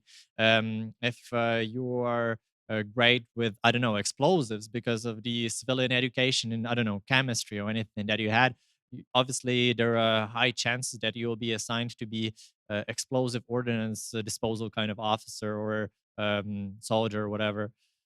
So yeah, basically that is the situation. If you join voluntarily, you have plenty of options to choose from. If you're joining on a draft notice, you don't really have those all of those options in front of you, and then you have to figure out what is left. Okay, thank you for the answer. Does anybody wants to add something? Okay, so the next question will be from Tamara Novakovsky-Kominetsky, and the question is also to everyone. The question is there anything in the global political situation that is giving you hope? I can answer. I can answer. I love these type of questions. I'm actually a public policy student, and I have some of my classmates in here. Um, Being really honest with you all, I don't see any hope in other countries. I do not see any hope in the United States of America. I do not see any hope in NATO. The only thing that I see hope in is Ukrainians, us, literally, and no one except us will protect us. And I believe that the world is too slow, too weak to figure out what is going on. And this is not some local conflict that we have. I believe we are looking at the complete destruction of global security architecture that was established after the World War II.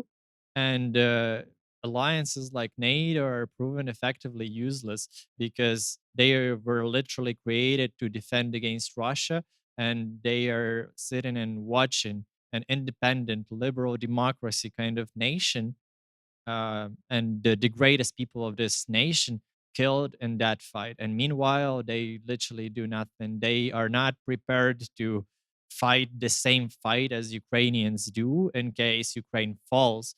This is definitely going to be their fight.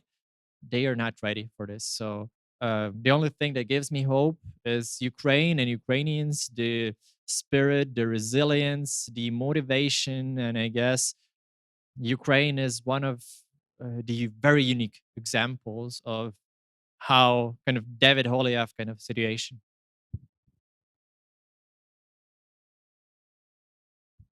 Ba-ba-ba-bam. So actually, when you're in the front line, you are don't really taking care about all the situation all over the world, and the only people who are you speaking with, who are your hope, are such organization as this one and other more.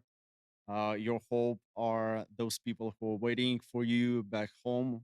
Your hope are those people with whom you are fighting. So about international stuff, actually, we don't care a lot about those. We are caring about things that are in our country and near us in the front line. So maybe they help us, maybe not. That's their deal, unfortunately. The only people that we are sure about, that's those people in Ukraine and near us, unfortunately. Okay. I have one little thing to add because just yesterday we received an email from people who were secret Santas for our Secret Santa for Ukrainian Defenders project. And basically, when you ask this question about global political situation, I think my answer would be similar to what people before me said. But when I think of global support in general, I think my only hope is people, like people all over the world, citizens of the world, ordinary citizens, because these are the folks who choose their governments. These are the folks behind any elections, behind any global organizations, behind politics. And they are able to choose different leaders because now we need powerful and strong leaders. And unfortunately, we don't have enough. And when I received the letter I mentioned in the beginning of my answer, it was a letter from, I guess, 8 different people from all around the world. Maybe even some of them are on this call who are secret Santas. And it was very deep and touching for me that they care because I don't think I don't know what do like politicians think or what do other countries' presidents think, but the letters they sent me convinced me that there are people from Spain, from France. There are people from Austria, from the US, from Switzerland who care and who actually think of you guys who are on the front lines. And they express the words of gratitude and support. And I think this will be the driving force behind any changes that could happen. And I really believe in you people. Thank you for your answers. Okay, the next question is from KO. And the question is there any other army in the world you'd like to join to learn something new from?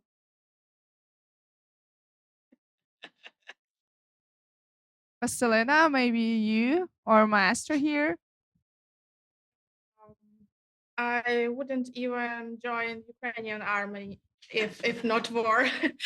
So for sure, it's interesting to learn something from NATO because it's quite like a lot of new for us in means of organizing the work.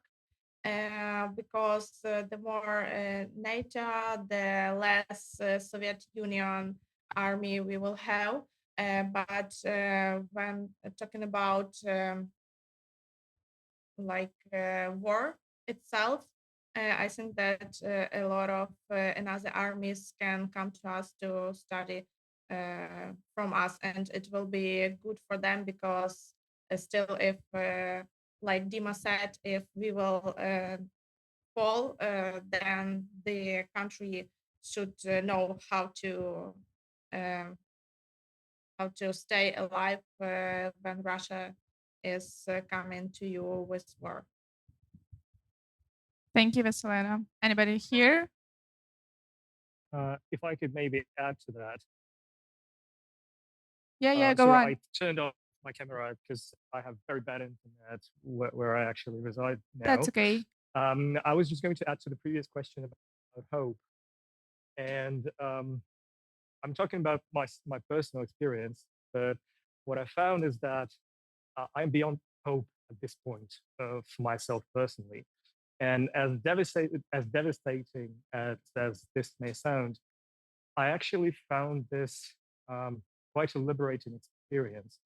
What I mean by that is that when you disregard hope and you move past it, that's actually the point where you start to rely fully on yourself and the people around you.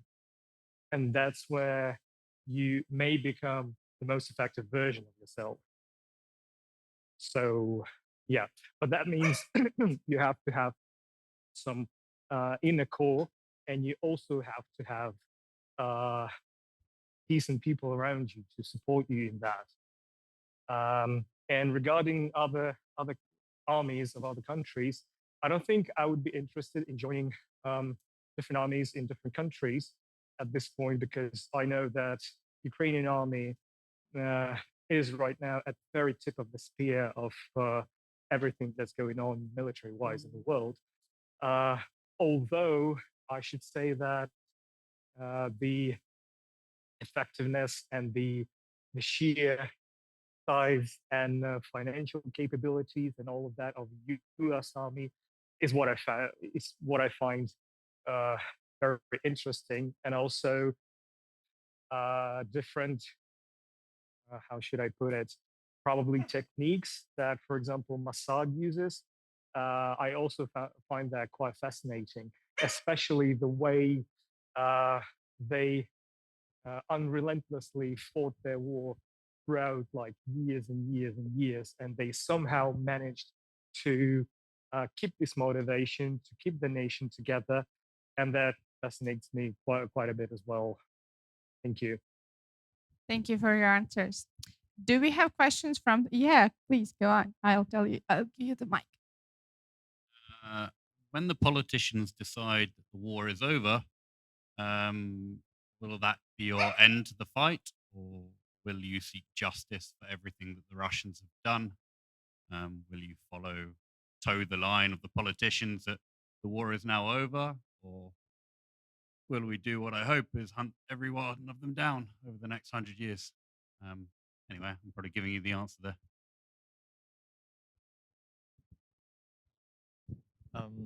So I would say that largely depends on what the just peace definition is. I personally have only one way of putting the just peace in this situation is Russia to either to dismantle into like 69 different kind of states, independent ones without nuclear, or maybe they can somehow unfuck themselves, somehow fix themselves, like the thing that happened to Nazi Germany after the World War II. That's why we do not call them Nazi Germany anymore, because they are our great friends now. So if Russia is able to anyhow unfuck themselves, then I'll be satisfied. I'll probably not seek revenge. I'll just move on with my life, and just the life is too short to seek for that revenge. But obviously, I'll be very careful with anyone Russian in my life. But if the result of this war is a temporary ceasefire right now, let's say on the current lines of the conflict, and in some years Russia will just come back stronger, that's a whole different story, and which means that we should be an enormously militarist nation for us to survive. And that means that probably I'll just, if I want my nation to survive, if I want to protect myself, my loved ones, and my nation, I should just stay in the army. Should just learn the all the blows and whistles in the armed forces, and do my best so that when Russia invades us next time, I am better prepared to defend my friends, my loved ones. Kind of complicated. Thank you.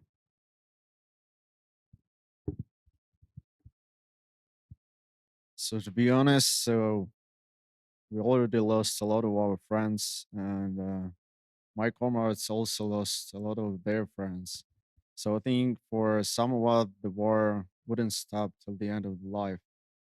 especially those families who lost their sons, fathers. The war would not stop till the end of their life. That's how some people will live the whole life till the end. Maybe for some people there will be some like stop of the conflict, stop of the fighting, of the hard time, but a lot of us lose some parts of our souls, some parts of our hearts, some part of our lives, of our teams, groups, people. So it won't finish for all of us.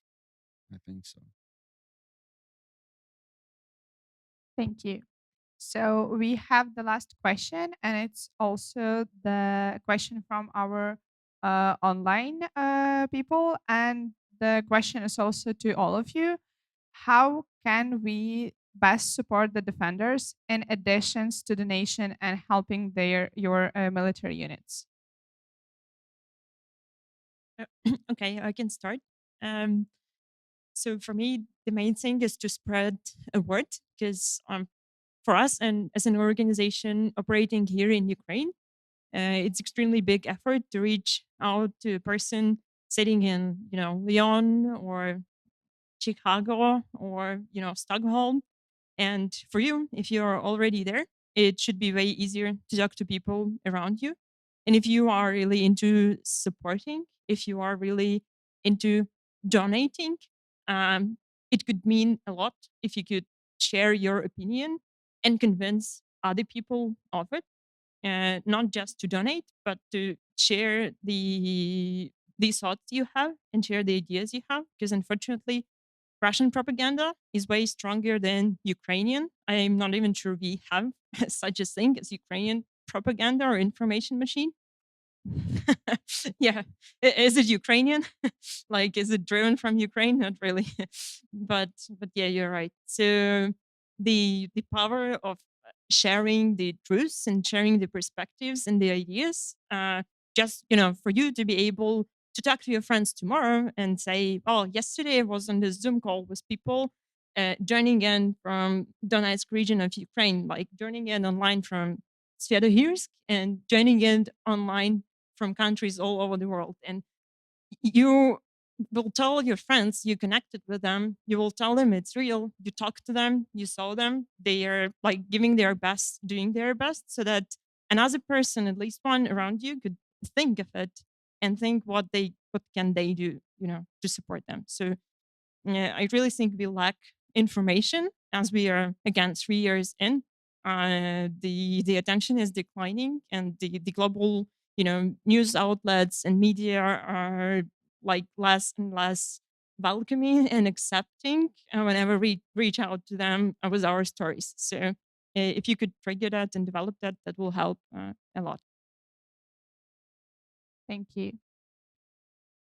Okay, I think that would be it. We do not have time. If you have any more questions, we will have the networking time, and you will be able to ask the speakers question by yourself. As for now, I will be thanking the audience for their questions, the speakers for their answers, and also speakers from online, Vasilena and Master. Thank everybody, and I'll pass my word to Irenka. Yeah, thank you. Yes, so we have little gifts from our partners to everybody who joined us. To appreciate your help in getting those little sweets and coffees from amazing Lviv-based businesses. And then we will move to another big thing, announcing a little fundraiser, and then we will have the auction, and finally we will have pizza time. But for now, I need to give the gifts to our military, and I would like to invite every military representative, not just those who were in the Q&A, and veterans to come onto the stage for us to appreciate this moment. So please stand up if you're comfortable with that and get in. Всі військові, будь ласка, вийдіть сюди, бо ми хочемо вам подякувати. І ветерани, будь ласка, теж. Але ви теж військові, це вже нікуди не дінеться з вас. Секунду. Так.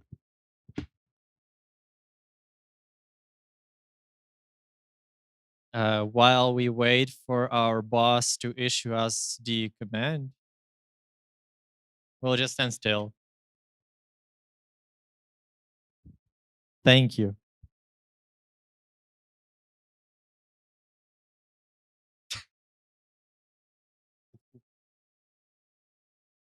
Actually, this is what we call corruption in Ukraine. They just gave us one chocolate, like, and some coffee.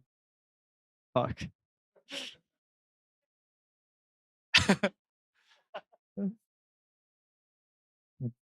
Unprecedented corruption.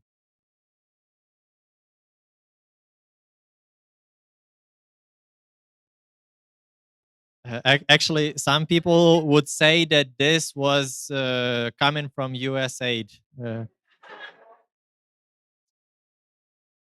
But that's not true because it came from the CIA. She's like Victoria Newland handing out cookies.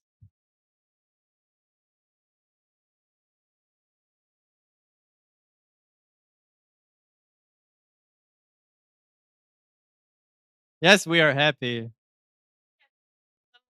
Sign of appreciation and a reminder that people here care and local businesses, these two are from Lviv, care, and this is their little sign of appreciation to you.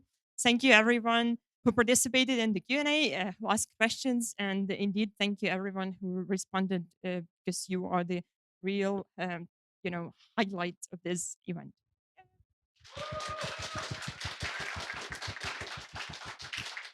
Let's make a picture because that's probably the last time we are.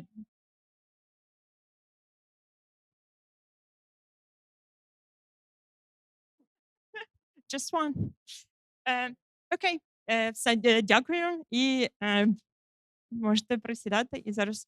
And now we will make an important announcement. Yeah. So before making any posts, we'll announce this thing called Riot. It's a new fundraiser we will be publishing tomorrow. And Vasilina mentioned earlier that we had a fundraiser for $100,000, and it was the biggest one.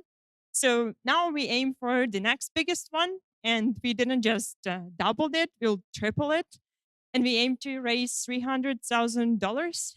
And the concept we are following here is to dedicate it to the 3 years of full-scale invasion, and that's why this is called Triad, and dedicated to 3 different directions of the front line our units are fighting in.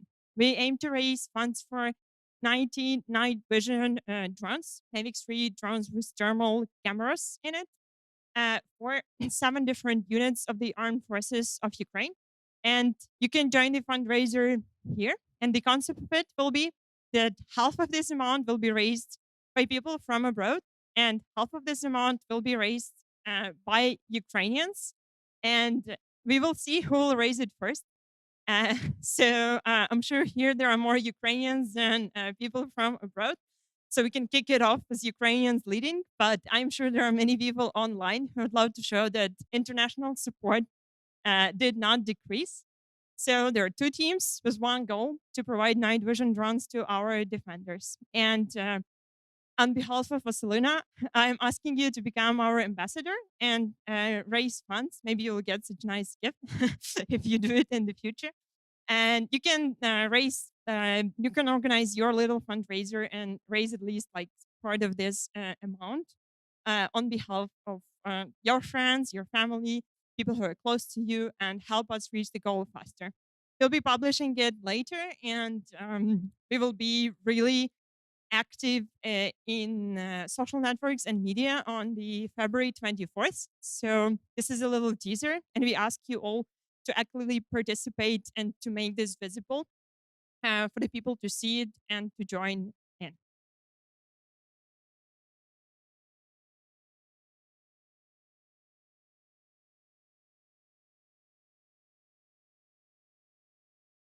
You must be tired, huh? The good thing is that we are not tired. I actually want some pizza already. Anyway, what do we have? Auction for pizza? Yeah, we just have a quick charity auction. We really wanted to make it the offline because we tried auctions on Twitter, and Twitter is not good at showing replies one by one. So people were really confused. And now we have Zoom chat, and now we have you people here. And this is your unique chance to join this fundraiser we were all mentioning here today for 90 night vision drones for the armed forces of Ukraine. And we will have just 9 items delivered by us and by our military representatives and by friends of our charity. And some of these items will be actually very conceptual because they will be from the units we are raising for. From some of the units this fundraiser is for. But the first one is from our team, and this is a team T-shirt, just same as our team members have. And if any of you want to have it, maybe some volunteers we forgot to give it for free. You can place your bet to get it. This is a very conceptual T-shirt with our annual report. And the concept is if you're wearing it, you are a box. So this is a Nova Posta thingy here, and you'll be probably delivered somewhere with this report and numbers. Yeah, and you can scan it if you win it. Scan the barcode, maybe you will read something, or maybe these are just, 10 zeros or whatever. So this is a unique item. We will indeed not be doing any of these merch release anytime in the future. We just made 15, yeah, 15 t-shirts. For our team, it's already 9, and for our volunteers, so we have a couple of pieces left, and we are giving away one piece like this. And the start bet, I don't know what's the price of it, or price to make it. Or is the selling? It's like $30 to start with. So you can place your bet by either raising a hand or putting your bet in our Zoom chat. $50. We don't have any rules for steps or whatever. So Bogdan is already making a step of $20 up. I would also mention that I was about to mention that that would be a very low competition because we're quite of a limited group here, right? But Bogdan, he kind of ruined it. Anyway, um, so it's 50 it is, right? Um, do we have anyone online? 50 what? What? 55, 55. Anyone more than that? Uh, I hear that there is 100. Well, 100 is something. What can the organization get with 100? I've seen in the presentation, not really familiar with that stuff, but 105. 105. So 105 can get us $1,050 in impact, right? If we put that 100 05, yeah, drones kind of. So 105 for the drones for how many did you say? 9 units, 7 units of Ukraine's defense forces, specifically for night vision drones. 105. Oh yeah, I was supposed to count. One, it's 150. So how do you count actually? One. It's written something. I don't think that I should be going on that script again. So it's 2 for 150, We have 155 we have from $1,000 a thousand. from Thomas. Uh, just make sure that it's not a typo or anything. No, it's uh, not a typo. did they confirm? Okay. Um, um, So I will ask the boss what does she think of this whole idea of $1,000.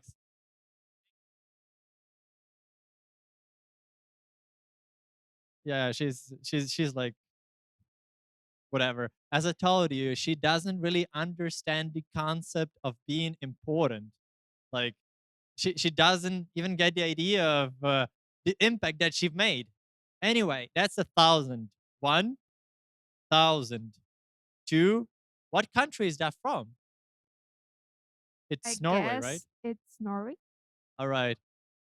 I am starting to understand where it's coming from. Okay, so it's two.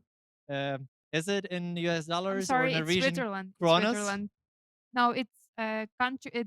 Thomas from Switzerland, and it is Okay, $1,000. okay, it's $1,000.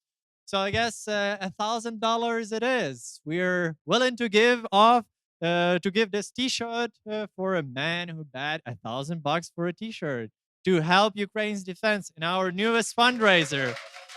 So that looks like a success to me because we just need to raise 299,000 more. Hopefully we can do this in this evening. How much time do we have for the fundraiser? Anyway,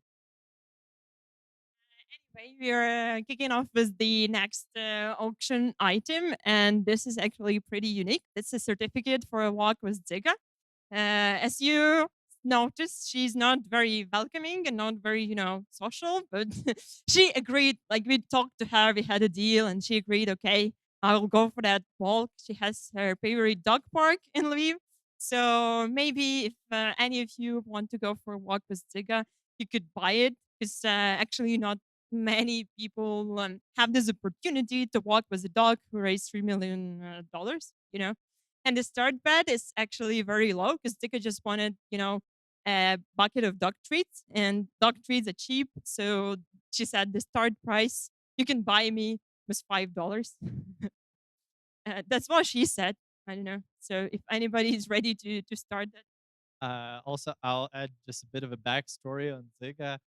We got her about 5 years ago from like some village in Lviv region, and people were just giving the dog away because the dog that they had puppies, and Ziga was one of the puppies. They didn't want any hassle with puppies. It's complicated. So I came there by an ad in like online marketplace, and they've seen that I'm okay kind of looking guy, and they talked to me and they say, all right, you don't need to pay anything, but still I insisted, and I paid, if I'm recalling correctly, like 200 hryvnia for Zyga, maybe like a $5, and I still consider this is to be the best investment I have ever made. Well, at least the investment into the national security, what she brought.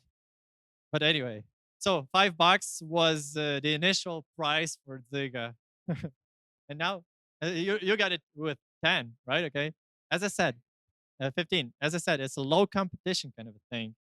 We have 69 euros from Stefan. 69. All right, I like that number. Maybe that's a reference to 69's sniffing brigade because Zyga loves to sniff. Actually, if yeah, she's like falling asleep, right? And anyway, stay there. 69 1, 69 2, 100. All right, that's a very generous offer from people who actually see Zyga quite oftenly. But yes, I accept that offer, and that's 101, 102. It's 110. I don't know if we are paying for a photo shoot, but maybe the money will get like it's being donated back to the organization. So definitely some kind of money laundering kind of scheme in here, along with the corruption. So it's 110, right? It is 110 1, 110 2, and it's 150 from a very respectful and well-respected academic out there. And fourth row, 151. It is 152, 160, I like that gesture that you've made like this because you know that kind of a chart when it's dangerous to raise your hand and it's like it's good like this maybe and good like this. Yeah, you got it. So 160 it is, right? 161. We have 169. What's that? 169. I believe from the same person, right? Yes, I yes. hope you all are having a great time because that's actually a fun part of the whole thing that I personally like much more. 169. One. It's 200 from another academic in the field. It's 201. Guess what? 269. It's 269. It's impossible to beat, I guess. It's 269 1 for a walk with Dzyga. I'll just, may I get that certificate from you, young lady? Yes. The 269 for certificate to walk with Dzyga. May I just read it quick? This certificate grants you an exclusive walk with Dzyga, our four-legged boss, and the heart of our team in Lviv. Enjoy a special moment of companionship, fresh air, and good company. Maybe we should just do a for-profit air company. We can wait to see you. And then there is a stamp saying Ziga approved. I don't know if she complies to that, but you told me so. So it's 269. One. It's 300. Man, I really thought we're gonna be like that low kind of competitive situation in here, but it's not. It's 301. 302. Ooh. Were you doing all of those bets in the Zoom chat? It's 369 1. Oh yeah, 68. Yeah, yeah. Yeah, yeah, yeah. Yeah. 369. Oh yeah, 8. Sorry. I yeah, my English isn't so well. I mean, 369, right?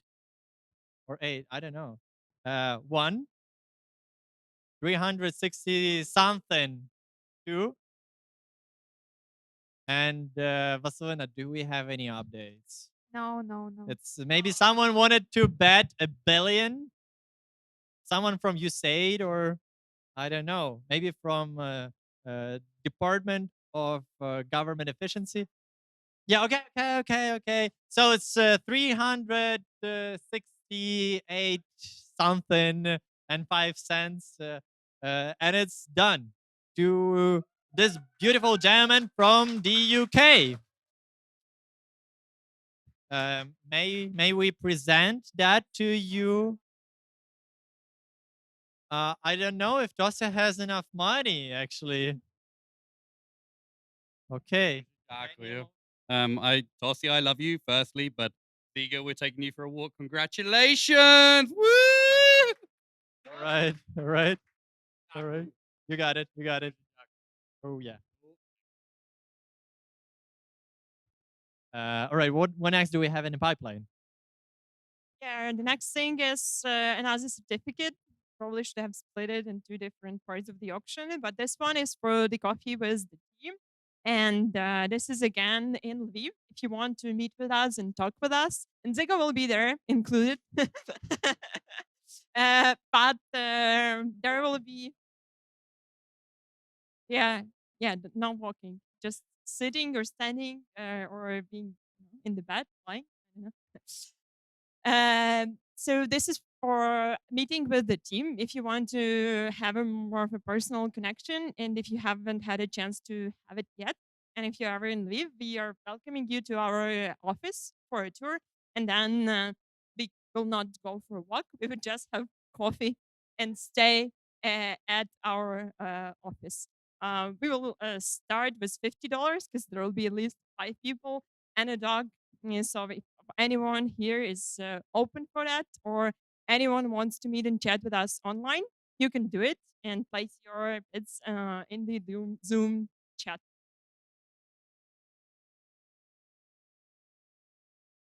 maybe that's too high. You're not worth $50. 70. That's for a man who wants to know all the secrets of running an organization. It's a pretty good deal, I'm sure. So we have. If I was a Russian spy, I would definitely buy this. I don't know if there are any Russian spies among us, but anyway, pay attention. Only Belarusian. Okay. We have 100, Belarusian. How many? 500. 500. That sounds epic. 500. Okay, one, two, and right after two, what number there is? Like, I guess it's how do you say it? 3. It's three. Okay, yeah, it's done. Done deal. Easy. So it's then another 500 goes to the beginning of this fundraiser. Who was that from, Vasilina? Who was that? That is from our supporter who likes to close our fundraisers. Okay, okay. We have plenty of them, man. Okay, yeah. Just make sure that you record their contacts. Yeah, yeah, actually.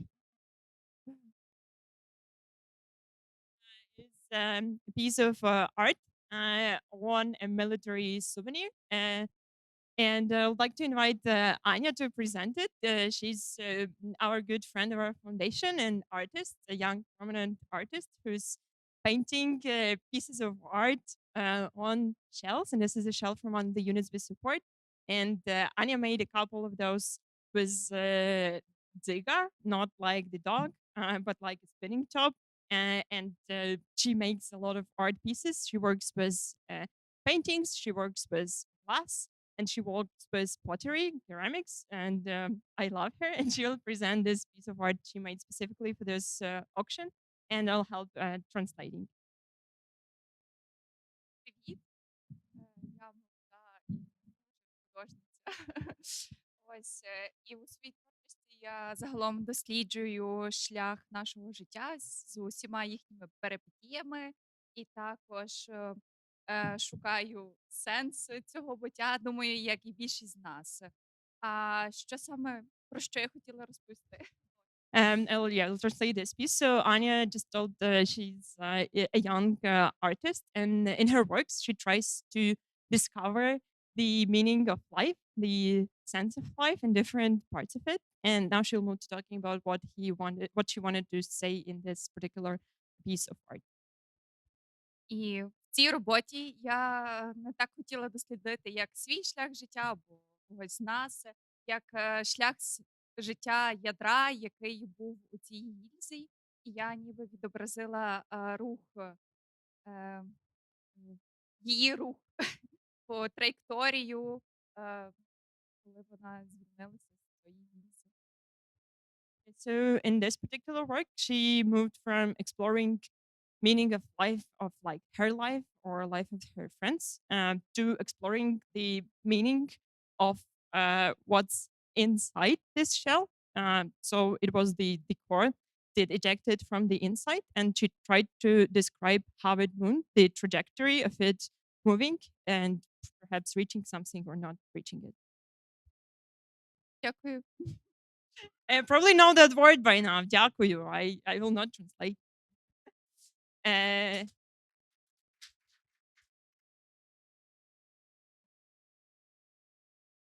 Okay, so we'll just making up the start bit. It will be $100 at least, and I'm not even sure if it covers the paint that's in here because it's pretty expensive. Okay, we have 150. Thank you, Richard. And we'll be looking for somebody from online friends joining us.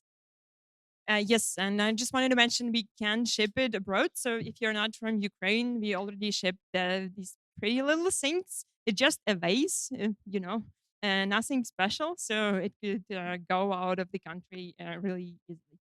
So we have $150 for this piece of art, exploring the trajectory of the shell once it ejects. $200. Yeah, Demko continues to call him an academic. He's just doing his PhD now, so Demko is jealous. Okay, $200 from a fellow PhD who values the artwork. Do you have any online bets? Or 500. $500? Who is our online participant? Do we know it? It is from Stefan. Stefan, thank you very much. I probably want to ask what you will do with it and where are you from, where will we have to ship it. If you're hearing us, you can reply. But so far, the latest bet is $500. $500. One. Do you have an answer? Shipping? $500. Two. We are getting closer to one Mavic drone now, I think. Ooh. So Stefan replies that he's from the Netherlands and he doesn't know what he will what he will do with it. We can send him some ideas because I have a couple of ideas of how to use it. Okay, thank you, Stefan. $500. Three. It's all.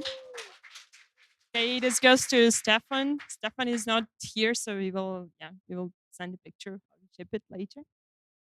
Thank you, Anna. You can check her other works and buy it from her actually. And she also makes some pretty nice scented candles. It's more of a practical side of things, so please do check it out. And another thing is a lot from our military, and I would like to invite a friend to present it. And this is something that he brought with him from his military base, and he will explain what it is. Hello, everyone. My name is Mikola. I am head press service 14 Brigade, Assault Brigade, the National Guard of Ukraine, Червона Калина. Where's Vasilina? Can you help me, please? Yes. I promise. Yeah.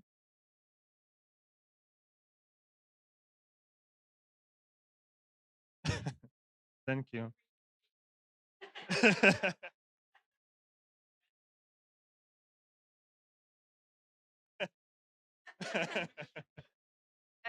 I believe collectively with the efforts of our team, yes.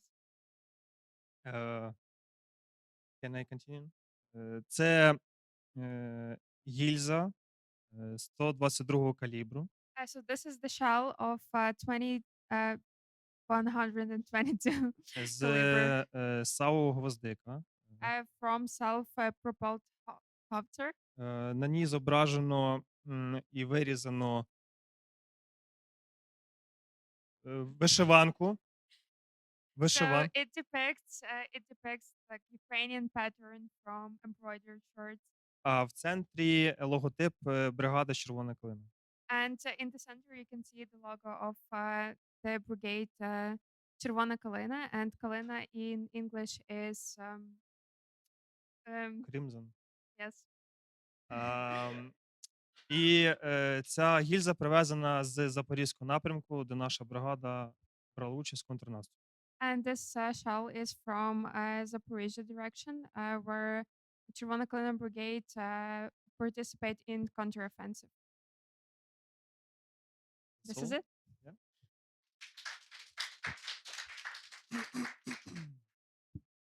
And this is it. I don't know if you have any bets already, but I would say the start bet for this is $100, and that's what Dimko says, because it's a unique piece of thing that is brought to us directly We from have the. but Yeah, we have $200 yeah, we have $200 already. Thank you. from Tamara. Could you please repeat that from $200 from Tamara. Tamara? Thanks, Tamara. I guess Tamara is, if that's the Tamara I'm thinking of, but she's from Canada. Is that right? Yes, I guess. Okay, thanks it's to her. Tam from Canada. $200 from Tamara. Anybody else placing their bets? We have 4 more things, and we are going to end it off and eat pizza. So can make it faster. I'm promising this for the whole evening. Okay, $200. One. $200 from Tamara.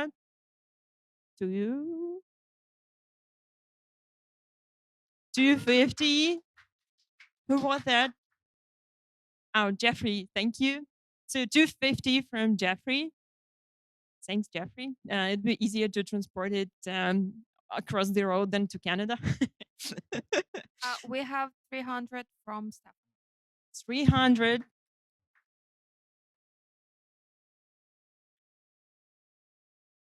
Yeah, thanks, Stefan. 350?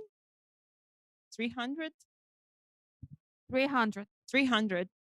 300 from Stefan. One. And you can still place your bets while I'm counting. 300 from Stefan. Two. For this piece from Chervona Kalina Brigade. Actually, this is one of the brigades we are supplying the drones to. You'll read more about them in our later announcements and videos. $300 from Stefan. Three. And this is it. Thank you.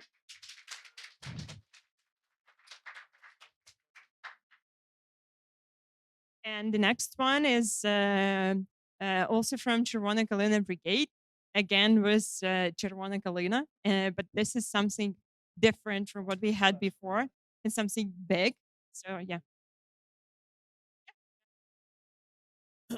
So, це металевий тубус 155-го калібру. Yeah, so this is again a metallic thingy shell of caliber 155th. Використовуються такі калібри на гаубицях М777 та САУ «Цезарь». Okay, okay, so this is used on M777. Probably you know this is a US weapon, and the crab, and crabs are from where? From Caesar. Okay, Caesar is from France. I thought it's from crabs. Okay, the French or United States depends. Things are allies for supplying that. На ньому зображено декоративний розпис. Це червона калина, яка є символом нашої України і є символом нашої бригади, адже бригада називається Червона калина. Yeah, again, it features red decorative paintings made by hand, and it features again the red that the pictures the symbol of the brigade, and it was made by hand. And I actually guess it's in Petrikivka style somehow. Yeah, and Petrikivka is a famous Ukrainian style, actually from the eastern part of Ukraine. You may have heard of it or read. Покровську напрямку, де зараз бригада наша. And this is from Pokrovsk direction, where Chervona Kalina Brigade is operating currently. I can confirm that because we met them during our last trip just in the beginning of January, and we saw some of their representatives hanging off the drones, and they were actually the only ones that said, "Oh, you can go to Pokrovsk; it's safe." You know, like 9 other units say it's not safe anymore. Please don't go to Pokrovsk, and they're like, "Oh, it's good, pretty good. Okay, we are fine." Yeah, so it's quite fun. Okay, this is it, and place a start bet of $150 because it's bigger, larger, and more heavy now. So $150 bet is the starting one. Richard is saying for 200 for your local drone factory, or where do you play that?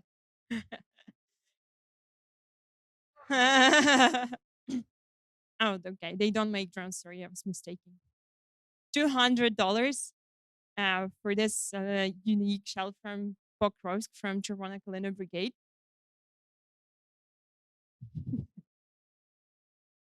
I'm not sure how many people are there online, but if we have some bets online. 300. Just received. 300. Yes. Okay, 300 from our online participants. Any details? name is Zana, if I'm pro- pronouncing it correctly. Okay, thanks, Zana or Zina or Jana, I don't know. Thank you very much. The latest bet is $300. $300. One. 450. And from Jeffrey over here, what are your plans and where would you put it or how will you use it or will you auction it again?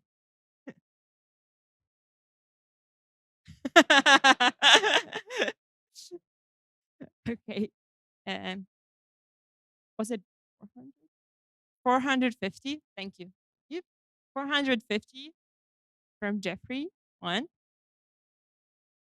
450. Two. We have 5 from Stefan.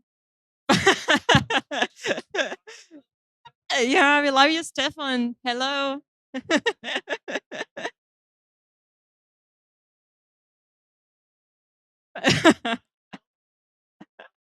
Yeah.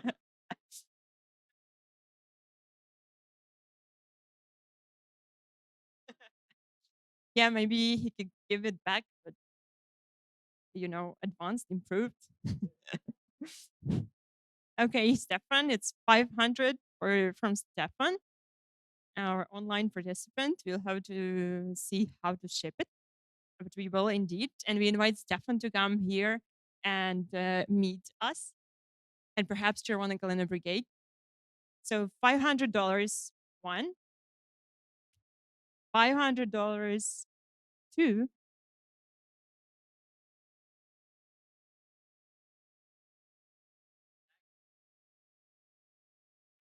Yeah, pretty good. And say it's a case. Okay. Okay. And this is it. $500. So three. Thank you very much for coming here and for taking these things.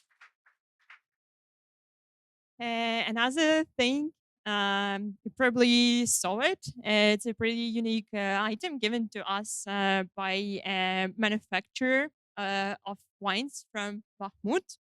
You probably heard this name already, Art Winery, and they make a lot of different types of wines, but they also make wines from Crimean grapes. And they were located in Bakhmut. And you probably heard the story of Bakhmut city, and you probably heard that it's been destroyed. And they evacuated the bottles. And this is the Art Winery bottle of white fruit, which was made. Let me check the story.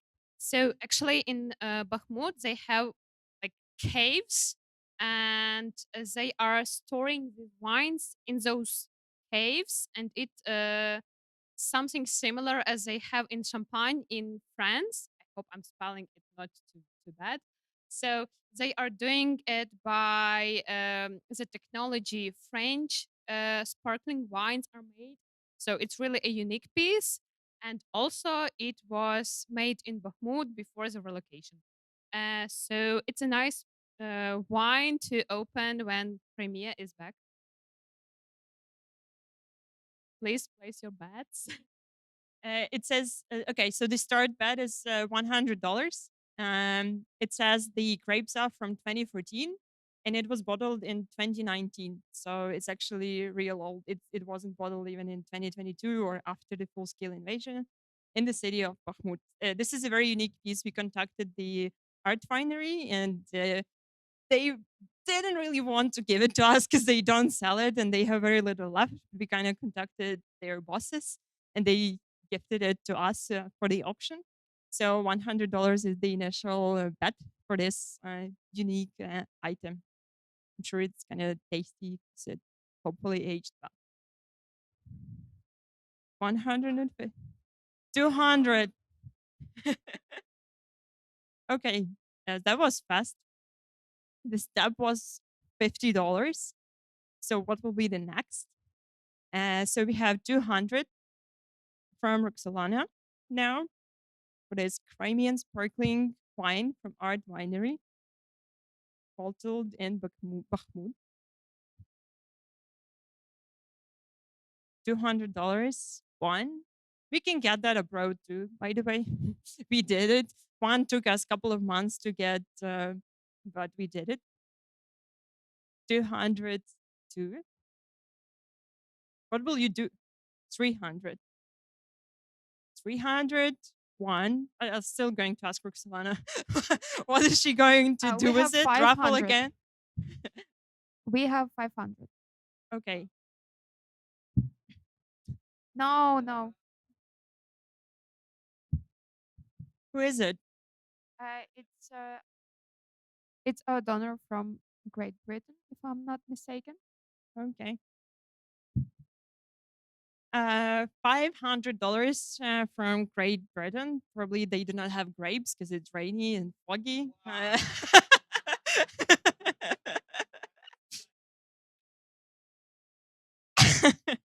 Sorry, didn't mean to offend you. He says we have grapes too. Sorry. Crimea is really warm and nice. I really want to go there. I wasn't in Crimea, and Dimka was there. And often when he tells the stories from his childhood, I'm very jealous to hear them. So I really want to visit. So I hope one day we could visit and drink, real wine from real Crimean grapes just there. So it's $500, is it? Yes. Okay, $500 one, $500 two, and before I say three, is Dimka saying something? And $500 three, it's all. Thank you.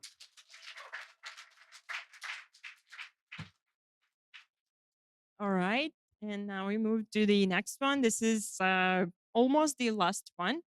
And this is a book about Холодный Yar. Who knows what is Холодный Yar? Raise your hand. Not just the brigade, but a historic. You probably need to read it. Yes, it's a historical place in Ukraine, but I will not tell more because this book tells all of it. It's by Ukrainian, writer, historical Yuri Horlizhorsky, who written this book, and I read it when I was like 16, I guess, and it really impressed me. Not in this cover; it was a very old book from my library, but it was again published in a modern cover, and then it was refreshed and published again in 2023 because it became, very like popular at that time, and because of the circumstances we are facing now. And we have a brigade named just like this book and just like the group we had historically in Ukraine, Холодный Yar. It's 93rd Brigade, and this book is signed by the commander of this brigade, former commander. It's already they have a new commander. Okay. So signed by I think one of the most legendary commanders of that brigade, Pavlo Palisa, call sign Hunter, and he was recently promoted, moved to serve in the presidential office. To be more close with the president and the international affairs and all of the internals of the military. So, which means that he's probably a very great guy. And yes, he signed this book, a real legend.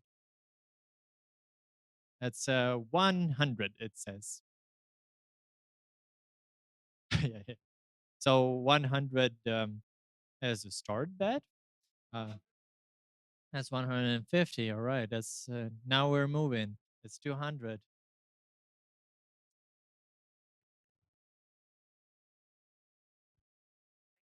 The commander of the 93rd Холодный Yar Brigade, Pavlo Hunter Palisa. Yes, indeed, it says. Oh man, I'm tired. It's 200, is that? That's 200. That's 250 from another great IT person in the back. I can see him. That's 250. One. It's 300. All right. Now we just have IT kind of competition. I guess you guys working on some similar stuff. 300. Okay. It's one. It's 302, and it's five. Who said that? I'll stop, right? Okay, okay, okay. It's 500. One. It's 502. It's So Stefan asked in which language is the book. well, that's a very valid question to ask. Language is Ukrainian, but I know that Ostap's wife who's betting is a translator. I guess they actually have an English version of the book. Maybe we could use some of our contacts to make, to- yeah, get, yes, exactly, get an English version signed by that same commander. Maybe, but that is fairly complicated. So it's 500, was it, from Ostap, the last bet, I recall? Yes, it is. So it was 500. I'm really bad with numbers, Five 501.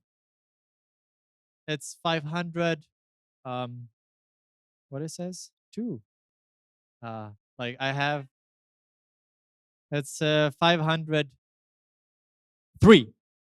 Sold to Ostap. Thank you, Ostap, for supporting Ukraine's defense. And 93rd Brigade is, if I recall correctly, is one of the brigades that we supported in this enormously huge fundraiser that we actually do not believe that we can close. $300,000.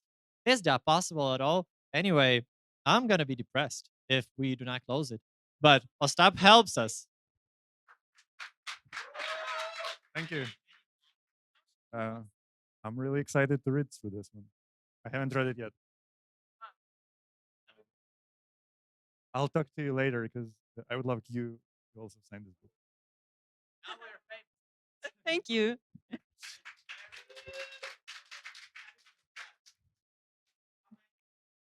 One. This is the last one. And I'd like to invite Bohdan to better present it. So Bohdan is son of one of the men we will be supporting with this fundraiser. Lamko is his call sign. It's Bohdan's father. And we will be supporting his unit with the night vision drones. And Bohdan will present this piece. Yeah, so this cup was made by a daughter of Lamco. They have made their homemade craft. I don't know how to say it in English actually. Yep. So basically, we came originally from Bukovina. It's a great Ukrainian region that actually is famous because of a lot of different stuff. And one of our famous things actually is handcrafted different kind of um, kitchen stuff that can be made. And basically, this cup was made by a daughter of Lamco, who is one of the soldiers for which we will raise these basically 90 drones. Yeah, so what else can I say? Amazing about this cup, it was originally actually made by this fundraiser project with a big love of daughter to her father. This is very sweet. And what will be the starting bid for this? $50. $50, no less. 150. And I'll tell you more. There are two cups. So at least 300 now. It's have some nice tea or coffee with your loved ones or your comrades or your dog, whatever. I would like us to be more competitive because, as I said, I thought that was a low competition kind of a thing, and Bogdan ruined it right from the beginning, like with his dads. Yes, yes, yes, indeed. So 150, right? It was from Richard from the UK. It's 200. I like that. 200 for two cups, handmade. Anyway, 200. 200 202 cups. Two. It's 200, 2 cups, 3. It is. May you come here to collect your prizes. And I would just say again, may you come here to collect? Yes, great. Um, I am just very proud that we've managed to get another 200 into this fundraiser. It's not like the deal is that we are fundraising for those drones and they are made to save Ukrainian defenders. And I'm very pleased to get these cups, and I will invite all of you to have a cup of tea, of course. that just sounds great. That sounds very generous. You're awesome. Thank you. Um, as I said, I'm very bad with the numbers, and I'm more kind of a creative person. Ira, can you count how many we have raised with all of that jazz in here? No, I do not remember that. Sorry. Maybe Vasilina can tell us if she were In just a minute. in just a minute.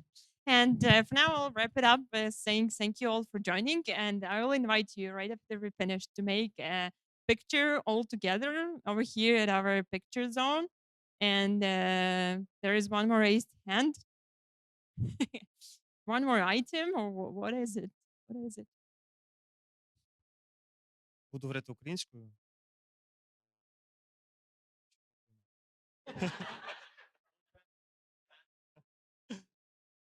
Я хочу подякувати фонду і від імені бригади, командира і всіх бійців, фонд «Лапка Дзиги». Дуже дякуємо за підтримку, за допомогу, за те, що ви передаєте і дрони, і все, що ми від вас просимо. Це дуже великий внесок в нашу перемогу. Повірте, хлопці нашої бригади, вони роблять таку роботу, як і всі, в принципі. Всі. Не можемо виділяти там тільки нашу бригаду. Всі хлопці роблять титанічну роботу. І наші хлопці не виключення, і вони дякують вам за підтримку. І хочемо передати вам, бачимо, що у вас не висить прапор наш, то ми хочемо вам передати. Дякую. Ой, дуже гарно. Thank you.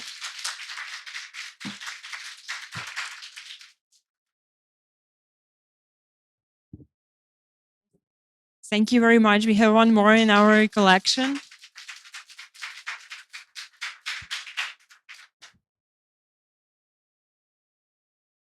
Yeah.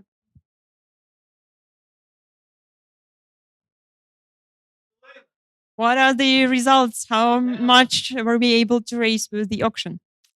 So we have raised $4,368. $4,368.